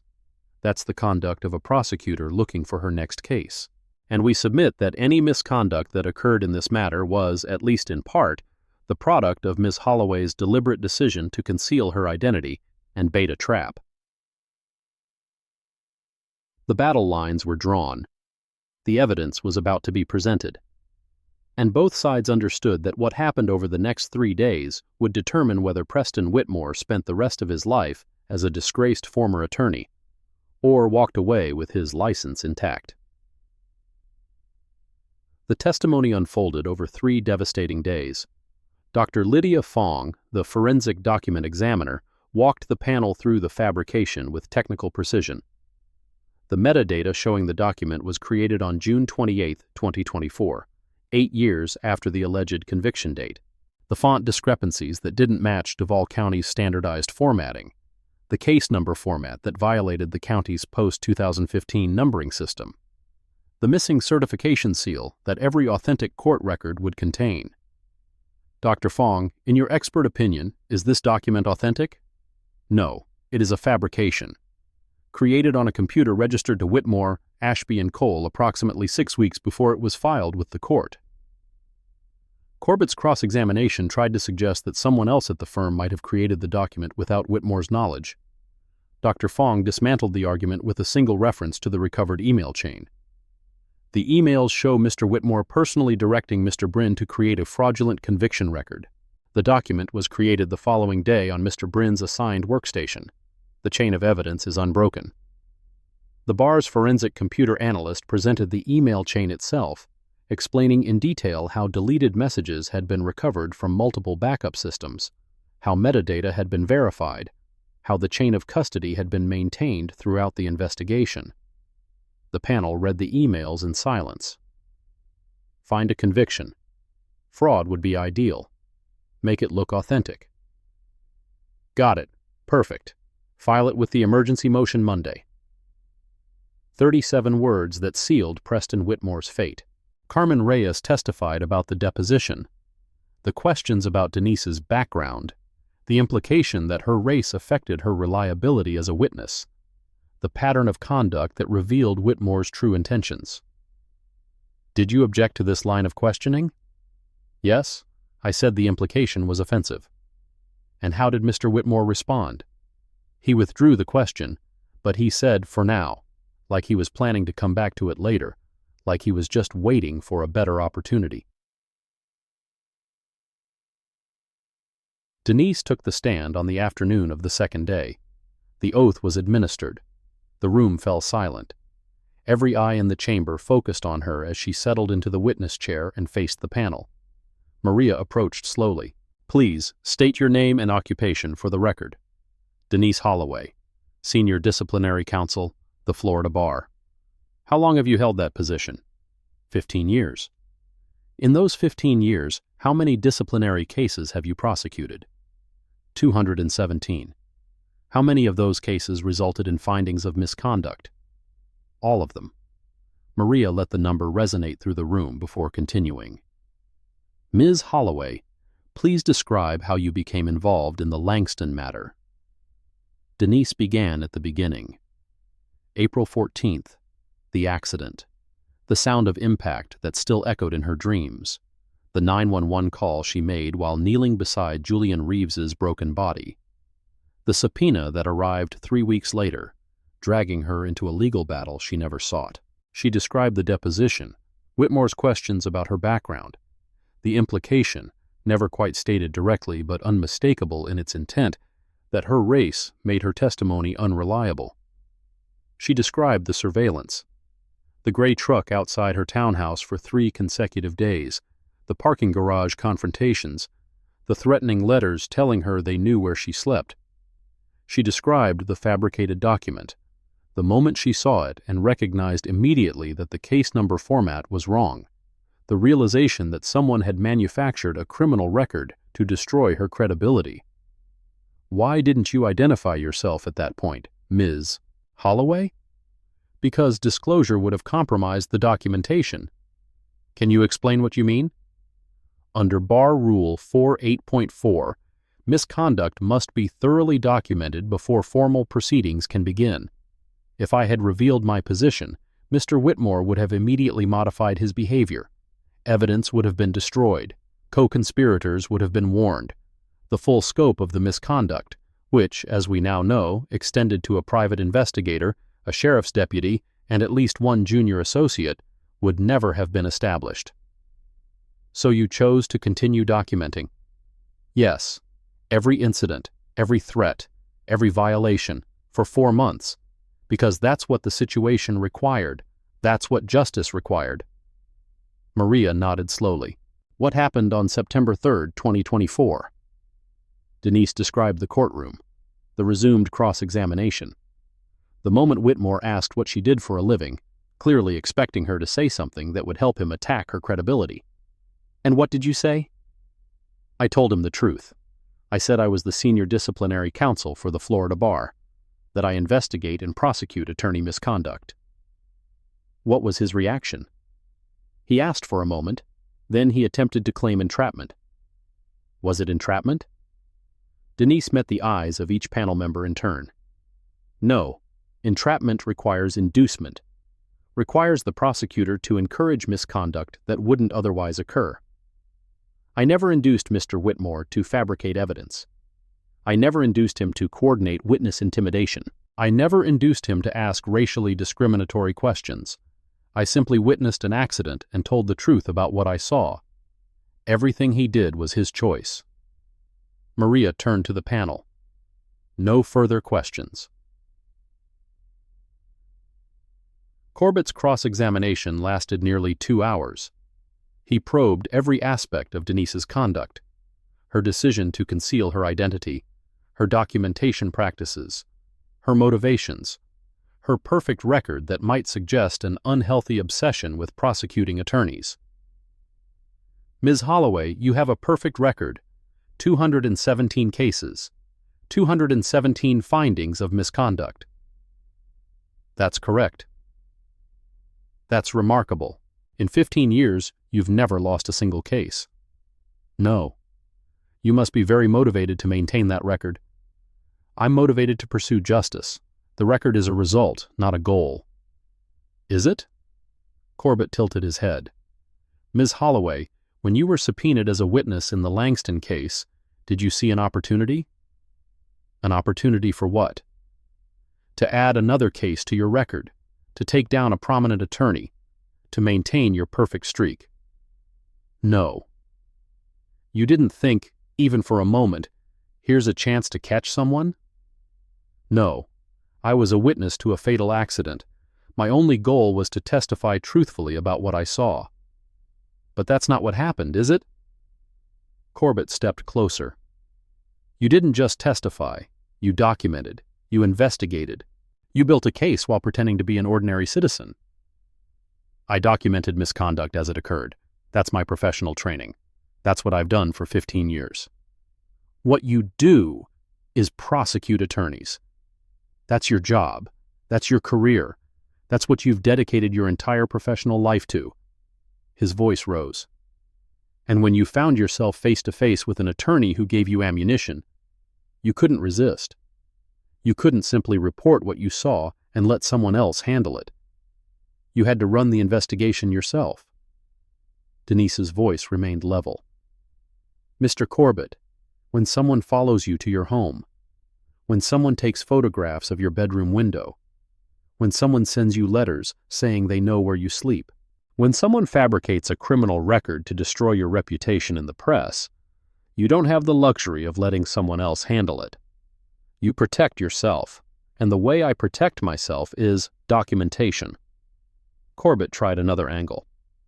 Ms. Holloway, at any point during those 4 months, did you consider simply identifying yourself to Mr. Whitmore? Simply saying, I should mention that I work for the bar, so please be mindful of your conduct? No. Why not? Because Mr. Whitmore's conduct was not the result of ignorance. He knew what he was doing. He knew fabricating evidence was wrong. He knew intimidating witnesses was wrong. He knew implying a witness was unreliable because of her race was wrong. If my identity would have changed his behavior, that means he would have behaved better only because he knew someone was watching. That's not ethics, that's fear of consequences. But you could have prevented the misconduct. You could have... Mr. Corbett? Denise leaned forward slightly, her voice cutting through his interruption. If I had identified myself, Mr. Whitmore would have stopped targeting me. But he wouldn't have stopped being who he is. He would have done the same thing to the next witness, and the next, and the next, until someone finally documented it. She paused. I documented it. I made sure there would be a record. I made sure that what he did to me could never be explained away as an isolated incident, or a misunderstanding, or a moment of poor judgment. That's not entrapment, Mr. Corbett. That's accountability. Corbett stared at her for a long moment, searching for another angle of attack, finding none. No further questions. The remaining witnesses testified on the third day. Gerald Fontaine explained the bar's preliminary review and the decision to allow Denise to continue documenting rather than intervene prematurely. A Pinellas County Sheriff's Office. Internal Affairs investigator confirmed that Deputy Marcus Webb was under investigation for his coordination with Trent Calloway, that the scope of the corruption within the department was still being assessed. Trent Calloway himself took the stand, briefly, and invoked the Fifth Amendment on every question, his attorney having advised him that anything he said could be used against him in his own pending criminal case. Then came closing arguments. Maria's was methodical, devastating, and precise. She walked the panel through each violation, each piece of evidence, each choice Whitmore had made that led him to this moment. The respondent fabricated evidence. The emails prove it. His own words, directing his associate to create a fraudulent criminal record. The respondent coordinated witness intimidation. The documentation proves it. 4 months of surveillance, threats, and harassment. The respondent engaged in racially discriminatory conduct. The transcript proves it. Questions designed to imply that a black woman's testimony couldn't be trusted because of where she came from. She faced the panel directly. Mr. Whitmore's attorney has argued entrapment. But entrapment requires inducement. What inducement did Ms. Holloway provide? She witnessed an accident. She testified truthfully. She didn't fabricate evidence against Mr. Whitmore. He fabricated evidence against her. She didn't threaten Mr. Whitmore. He had people threaten her. She didn't discriminate against Mr. Whitmore. He discriminated against her. Her voice hardened. Every single act of misconduct in this case was initiated by Mr. Whitmore. Every single choice was his. And now, after 4 months of documented violations, he wants this panel to believe he's the victim? She shook her head. The only victim in this case is Denise Holloway, and the only appropriate sanction for what was done to her is permanent disbarment. Corbett's closing was an appeal to mercy, Whitmore's family, his contributions, his 35 years of service. He acknowledged that mistakes were made. He suggested that the pressure of the case led to poor judgment. He proposed a suspension perhaps, but not disbarment. The panel listened politely. Then they retired to deliberate. The decision came on October 28th, 9 days after the hearing concluded. Florida Bar Disciplinary Order. Case number 2024-70892, October 28th, 2024. The disciplinary panel finds Respondent Preston Whitmore the third guilty of violating Florida Bar Rules 408.4c, 403.4b, and 408.4d. The panel finds that Respondent knowingly directed the creation and filing of fabricated evidence in violation of Rule 4-3.4b. The panel finds that Respondent engaged in conduct involving dishonesty, fraud, and deceit in violation of Rule 4-8.4c. The panel finds that Respondent engaged in conduct prejudicial to the administration of justice, including racially discriminatory questioning and coordination of witness intimidation, in violation of Rule 4-8.4d. The panel further finds that Respondent's misconduct was willful, deliberate, and demonstrated a fundamental disregard for the ethical obligations of the legal profession. The panel orders 1. Disbarment from the practice of law in the state of Florida, effective immediately. 2. Payment of costs in the amount of $52,847. 3. Referral to the State Attorney's Office, 6th Judicial Circuit, for consideration of criminal prosecution under Florida Statute Section 837.02, perjury, and Section 914.22, witness tampering. Whitmore did not appeal. There was nothing left to appeal to. The aftermath spread through Tampa's legal community like cracks propagating through stressed glass. Marcus Brin's bar investigation concluded on November 2nd with a consent judgment. Immediate suspension from the practice of law, no possibility of reinstatement for 5 years, mandatory completion of extensive ethics courses if he ever wanted to practice again. He would never practice again. Everyone understood that. The consent judgment was simply a way to avoid another public hearing, another set of headlines, another round of humiliation. Warren Ashby announced the dissolution of Whitmore, Ashby & Cole on November 5th. The firm that had stood for 40 years in Tampa's legal community, the name that had been synonymous with power and influence, and the kind of aggressive defense that wealthy clients paid premium rates to obtain, it would cease to exist by January. The remaining partners would scatter to other practices, carrying with them the stain of association with a disgraced colleague. Trent Calloway's criminal case proceeded through the fall and into winter. His motion to suppress Denise's documentation was denied. His motion to dismiss based on alleged prosecutorial misconduct was denied. His motion for change of venue was denied. The trial was scheduled for February. The state attorney's office announced on November 12th that it would not pursue criminal charges against Preston Whitmore himself. The decision was controversial. The emails clearly proved knowing fabrication, the evidence was overwhelming, but the state attorney cited resource constraints and the sufficiency of bar sanctions as reasons not to proceed. Denise read the announcement without surprise. Criminal prosecution of attorneys was rare. Convictions were rarer still. The system protected its own, even when its own had betrayed everything the system was supposed to represent. She added the article to her archive and moved on. The Langston civil case reached its final resolution on November 14th. Clayton Langston agreed to pay $2.4 million to the estate of Julian Reeves. He admitted no wrongdoing. That phrase, those 3 words, appearing in the settlement agreement like a bitter joke. $200,000 of the settlement would establish the Julian Reeves Memorial Scholarship at the University of South Florida College of Marine Science, funding graduate students who shared Julian's passion for protecting the oceans he had loved. It wasn't justice. Not really. No amount of money could bring Julian back, could give Patricia Reeves her son again, could fill the void that his death had carved into the lives of everyone who loved him. But it was something. Accountability, partial and imperfect. A foundation for the family to begin rebuilding, even if the building would never again look the way it had before.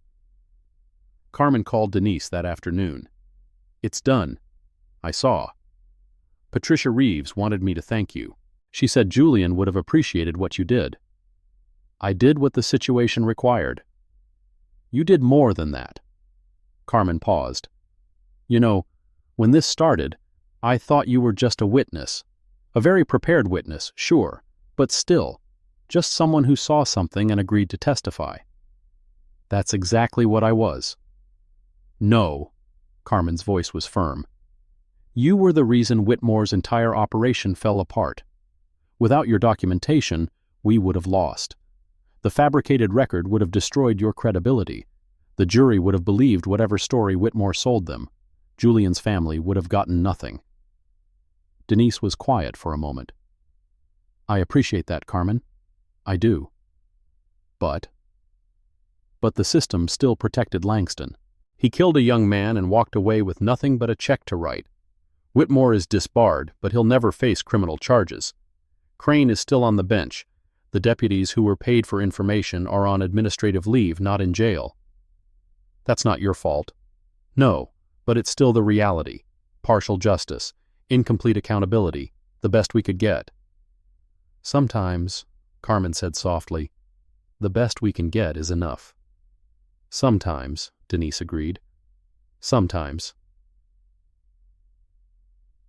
The disbarment was complete. But the consequences didn't stop there. The system that Preston Whitmore had built, the network of private investigators, corrupt deputies, and compliant associates, was still being dismantled, and some of those pieces would take months to fully address. Chapter 10. The Judicial Qualifications Commission issued its preliminary findings on Judge Roland Crane on November 18th. The investigation had examined 3 allegations: that Crane failed to recuse despite his social relationship with Whitmore, that he admitted unauthenticated evidence over proper objection, and that he demonstrated a pattern of bias in his evidentiary rulings. The Commission found sufficient evidence to proceed to a formal hearing on the 2nd and 3rd allegations. The evidence suggested that Crane's rulings in the Langston case may have deviated from established legal standards in ways that warrant further examination. But the Commission did not find sufficient evidence to establish that Crane's golf course friendship with Whitmore rose to the level requiring mandatory recusal. A formal hearing would be scheduled within 90 days. Judge Crane remained on the bench pending the outcome. Denise read the findings in her office, the late autumn light slanting through the windows, and felt the familiar weight of incomplete justice settling onto her shoulders. Remains on the bench. Pending. The system investigating itself, finding just enough wrongdoing to justify action, but not enough to require immediate consequences. She understood. She had been part of this system for 15 years. She knew how it worked, how it protected itself, how it found ways to minimize accountability even when accountability was clearly warranted. Understanding didn't make it less frustrating. November 20th. Denise returned to her townhouse for the first time in over a month. Roosevelt bounded through the door like a prisoner released from confinement, immediately claiming his favorite spot by the window, his tail wagging furiously at the sight of familiar territory. Home. Finally, home. She walked through each room slowly, checking not for intruders, the threat had largely passed, but for something harder to define. A sense of safety, a feeling of belonging, the knowledge that this space was truly hers again, untainted by the memory of threatening letters and photographs of her bedroom window. It was there, diminished perhaps, harder to feel, but present. She made coffee, sat on her couch, let the silence settle around her like a familiar blanket. For the first time in 7 months, she had nothing to document, no threats to record, no violations to catalog, no evidence to preserve. The folder was closed, the case was over, and she had no idea what to do with the quiet. December arrived with its usual indifference to human concerns. Denise returned to work. Her desk had accumulated 7 months of files, complaints, investigations, probable cause determinations. The machinery of attorney discipline never stopped grinding, no matter what dramas played out in courtrooms and hearing rooms across the state. She read through each file, made notes, assigned priorities. The work was familiar, comforting in its way. The same patterns she had seen for 15 years, repeating with minor variations. Attorneys who overbilled their clients. Attorneys who neglected their cases. Attorneys who commingled funds or missed deadlines or simply stopped caring about the people who trusted them. None of them were Preston Whitmore. None of them had fabricated evidence or coordinated witness intimidation or tried to destroy a woman's credibility because of the color of her skin. But they were all, in their own smaller ways, betrayals of what the profession was supposed to represent. And documenting those betrayals, building the cases that would hold them accountable, was still worth doing, even when the system was imperfect, even when justice was incomplete.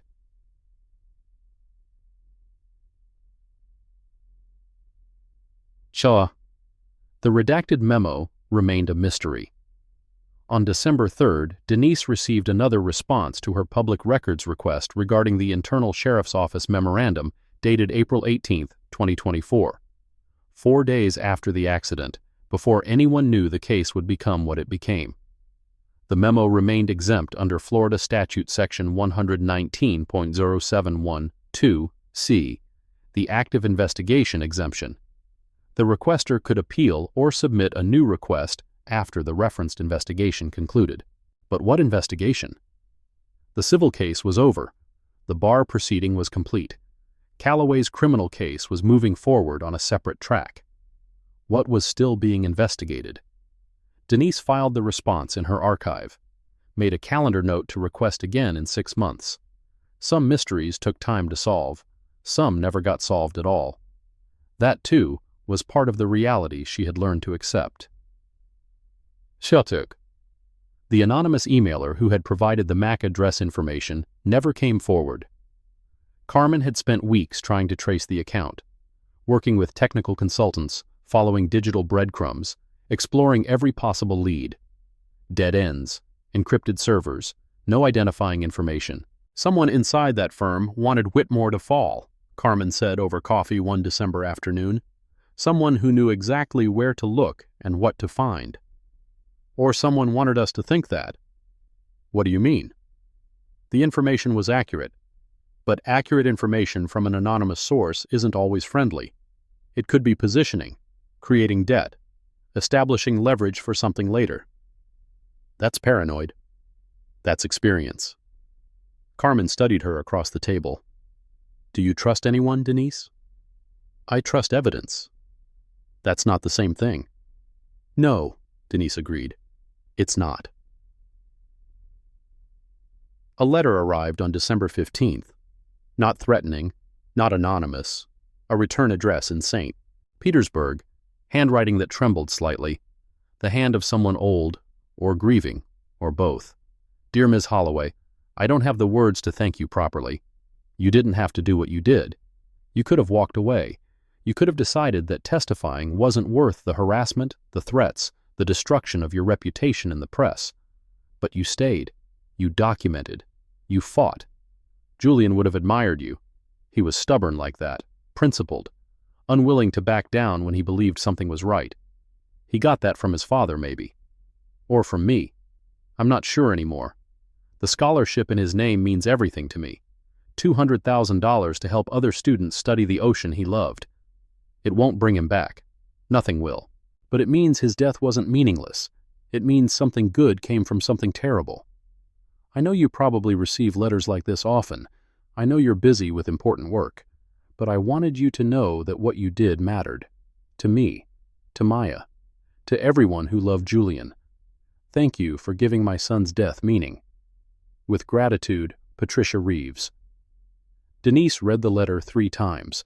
Then she folded it carefully, placed it in a different folder, one without case numbers or exhibit lists or chain of custody documentation. Some things weren't evidence. Some things were just human. Sandra called on December 18th. Merry almost Christmas.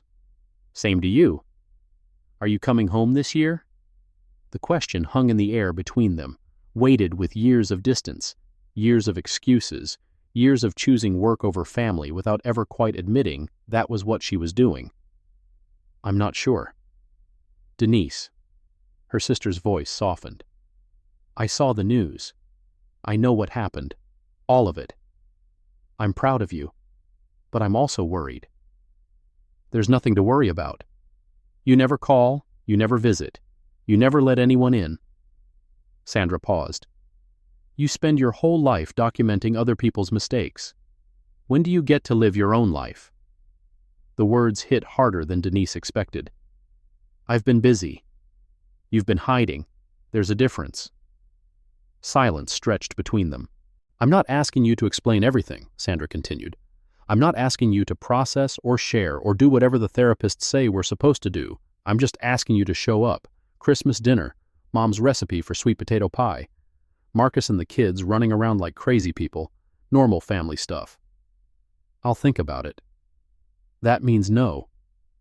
It means I'll think about it. Silence. I love you, Denise, even when you make it hard. I know. I love you too. She went. December 25th, Christmas morning. 6 hours on the highway with Roosevelt riding shotgun, his head out the window whenever the weather permitted, perfectly content to be going somewhere even if he didn't know where. Sandra's house in Atlanta was chaos in the best possible way. Marcus manning the grill despite the cold because that was tradition. Their 3 kids, 12, 9, and 6, running through the rooms like small tornadoes, high on sugar and excitement and the pure joy of being alive, the smell of food and family and home. Denise stayed 3 days. She didn't talk about the case, didn't talk about Whitmore or the threats or the months of documentation, didn't talk about any of it. She just existed, in the warmth, in the noise, in the reminder that there were things in the world beyond folders and files and the endless pursuit of accountability. On the drive back to Florida, Roosevelt slept in the passenger seat, exhausted from 3 days of children who wanted to play fetch and sneak him table scraps. Denise watched the highway unspool ahead of her. Something had shifted. Not dramatically, not completely, but enough. She wasn't sure what it meant, but it felt like the beginning of something new. January arrived. New year, new calendar, same work. Denise returned to her desk on January 2nd. 7 new complaints had accumulated over the holidays. Nothing as dramatic as Whitmore, they rarely were, but each one representing someone's trust betrayed, someone's case mishandled, someone's faith in the legal system damaged. She assigned priorities, made notes, began the process. Gerald Fontaine stopped by her office on the 3rd. Welcome back. Thank you. You could take more time. You've earned it. The work doesn't stop because I'm tired. That's what I'm afraid of. He settled into the chair across from her desk. Denise, I've known you for 15 years. I've never seen you take more than a week of vacation at a stretch. Even after everything that happened, one of the most intense, most personal investigations I've ever witnessed, you were back at your desk within 6 weeks. The cases required attention. The cases always require attention. That's not the point. He leaned forward. The point is that you require attention too.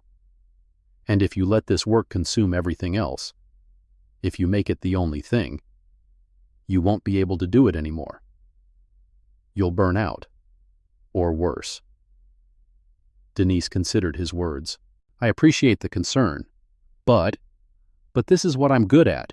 It's what I know how to do. The rest of it, the family, the relationships, the normal life, I've never been good at that. I'm not sure I can be. Fontaine nodded slowly. Maybe. Or maybe you never gave it a real chance. He stood. Think about it. He left. Denise stared at the files on her desk. Then she opened the first one. February 3rd. A Tuesday, 7:14 in the morning. Denise walked Roosevelt on Bayshore Drive. Same route, same corner, same time. The morning fog was lifting off the water, burning away in strips as the sun climbed higher. The air was cool, carrying the salt smell of the bay. Roosevelt pulled at his leash, eager to investigate some fascinating scent near a fire hydrant. A car slowed beside her. Silver Mercedes. Different plates than before. Different year. The driver, male, 50s, gray at the temples, watched her through the window with an expression she couldn't quite read. Not threatening, not friendly, just watching. The window rolled down. He said nothing, just looked at her for a long moment. 5 seconds, 10. Then the window rolled up. The car drove on. Denise watched it disappear around the corner.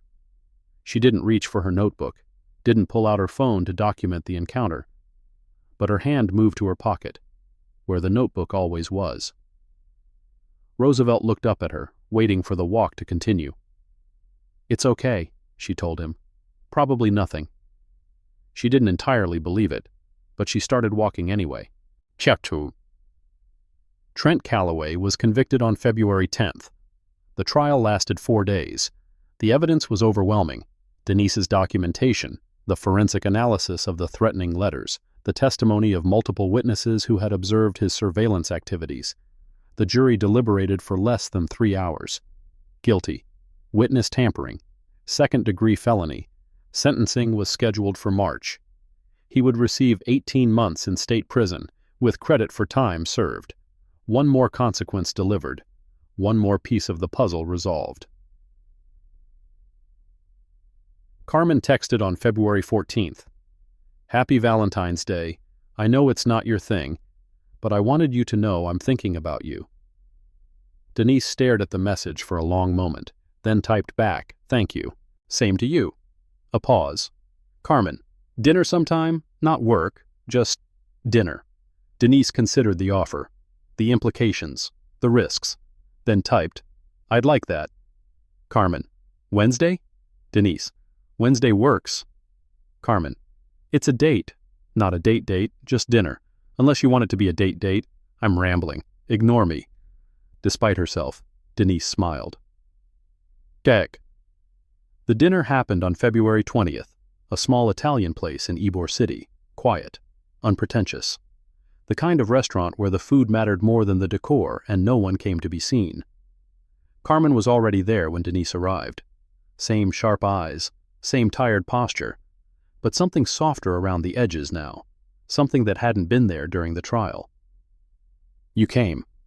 I said I would, they ordered. Wine for Carmen, sparkling water for Denise. Pasta that was probably too heavy, but tasted like exactly what the evening needed. They talked about everything except the case. Carmen's family, parents in Miami, brother in the Navy, a niece she adored. Her path to law school, community college, then state university, then grinding through a public defender's office for 5 years before starting her own practice. Denise talked less, listened more. But when Carmen asked about her family, she answered.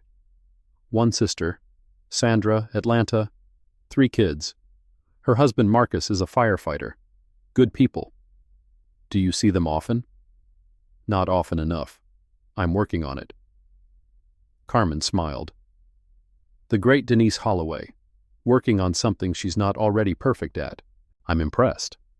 I'm not perfect at anything. Documentation. You're perfect at documentation. That's not perfection, that's practice. Sometimes, Carmen said, they're the same thing. They finished dinner, split the check despite Carmen's protests, walked out into the February night, cool by Florida standards, but nothing compared to actual winter. I had a good time, Carmen said.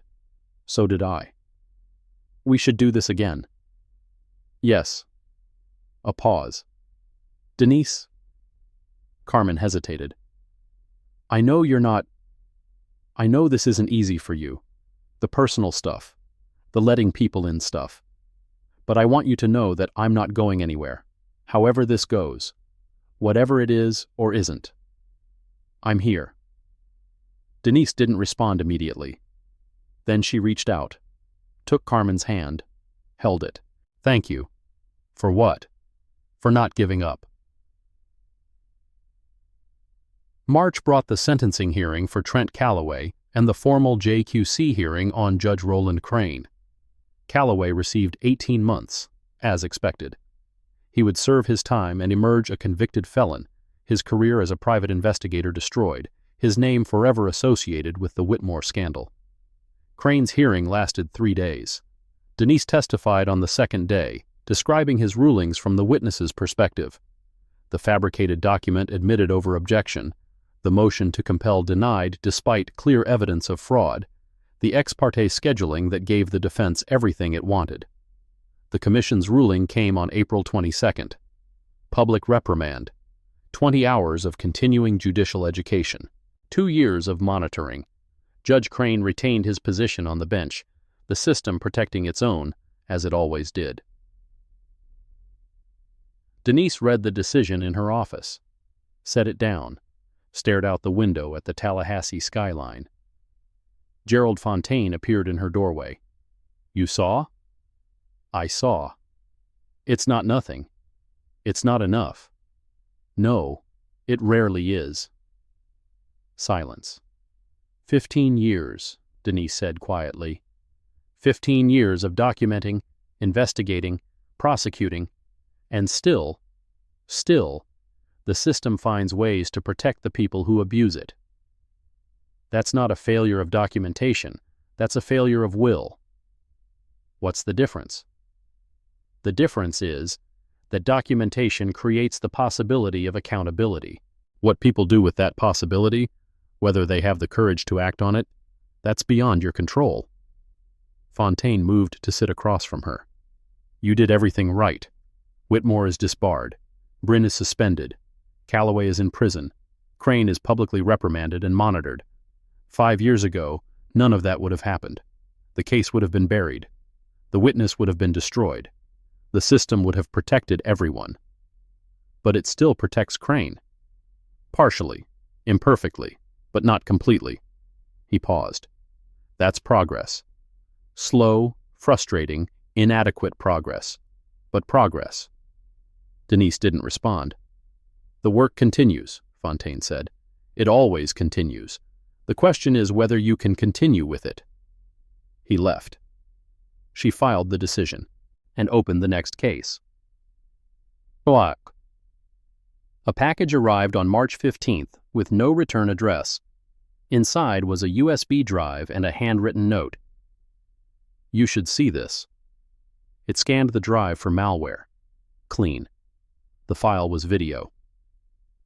47 minutes of security camera footage from the Whitmore, Ashby, and Cole parking garage, dated June 28, 2024, the day the fabricated document was created.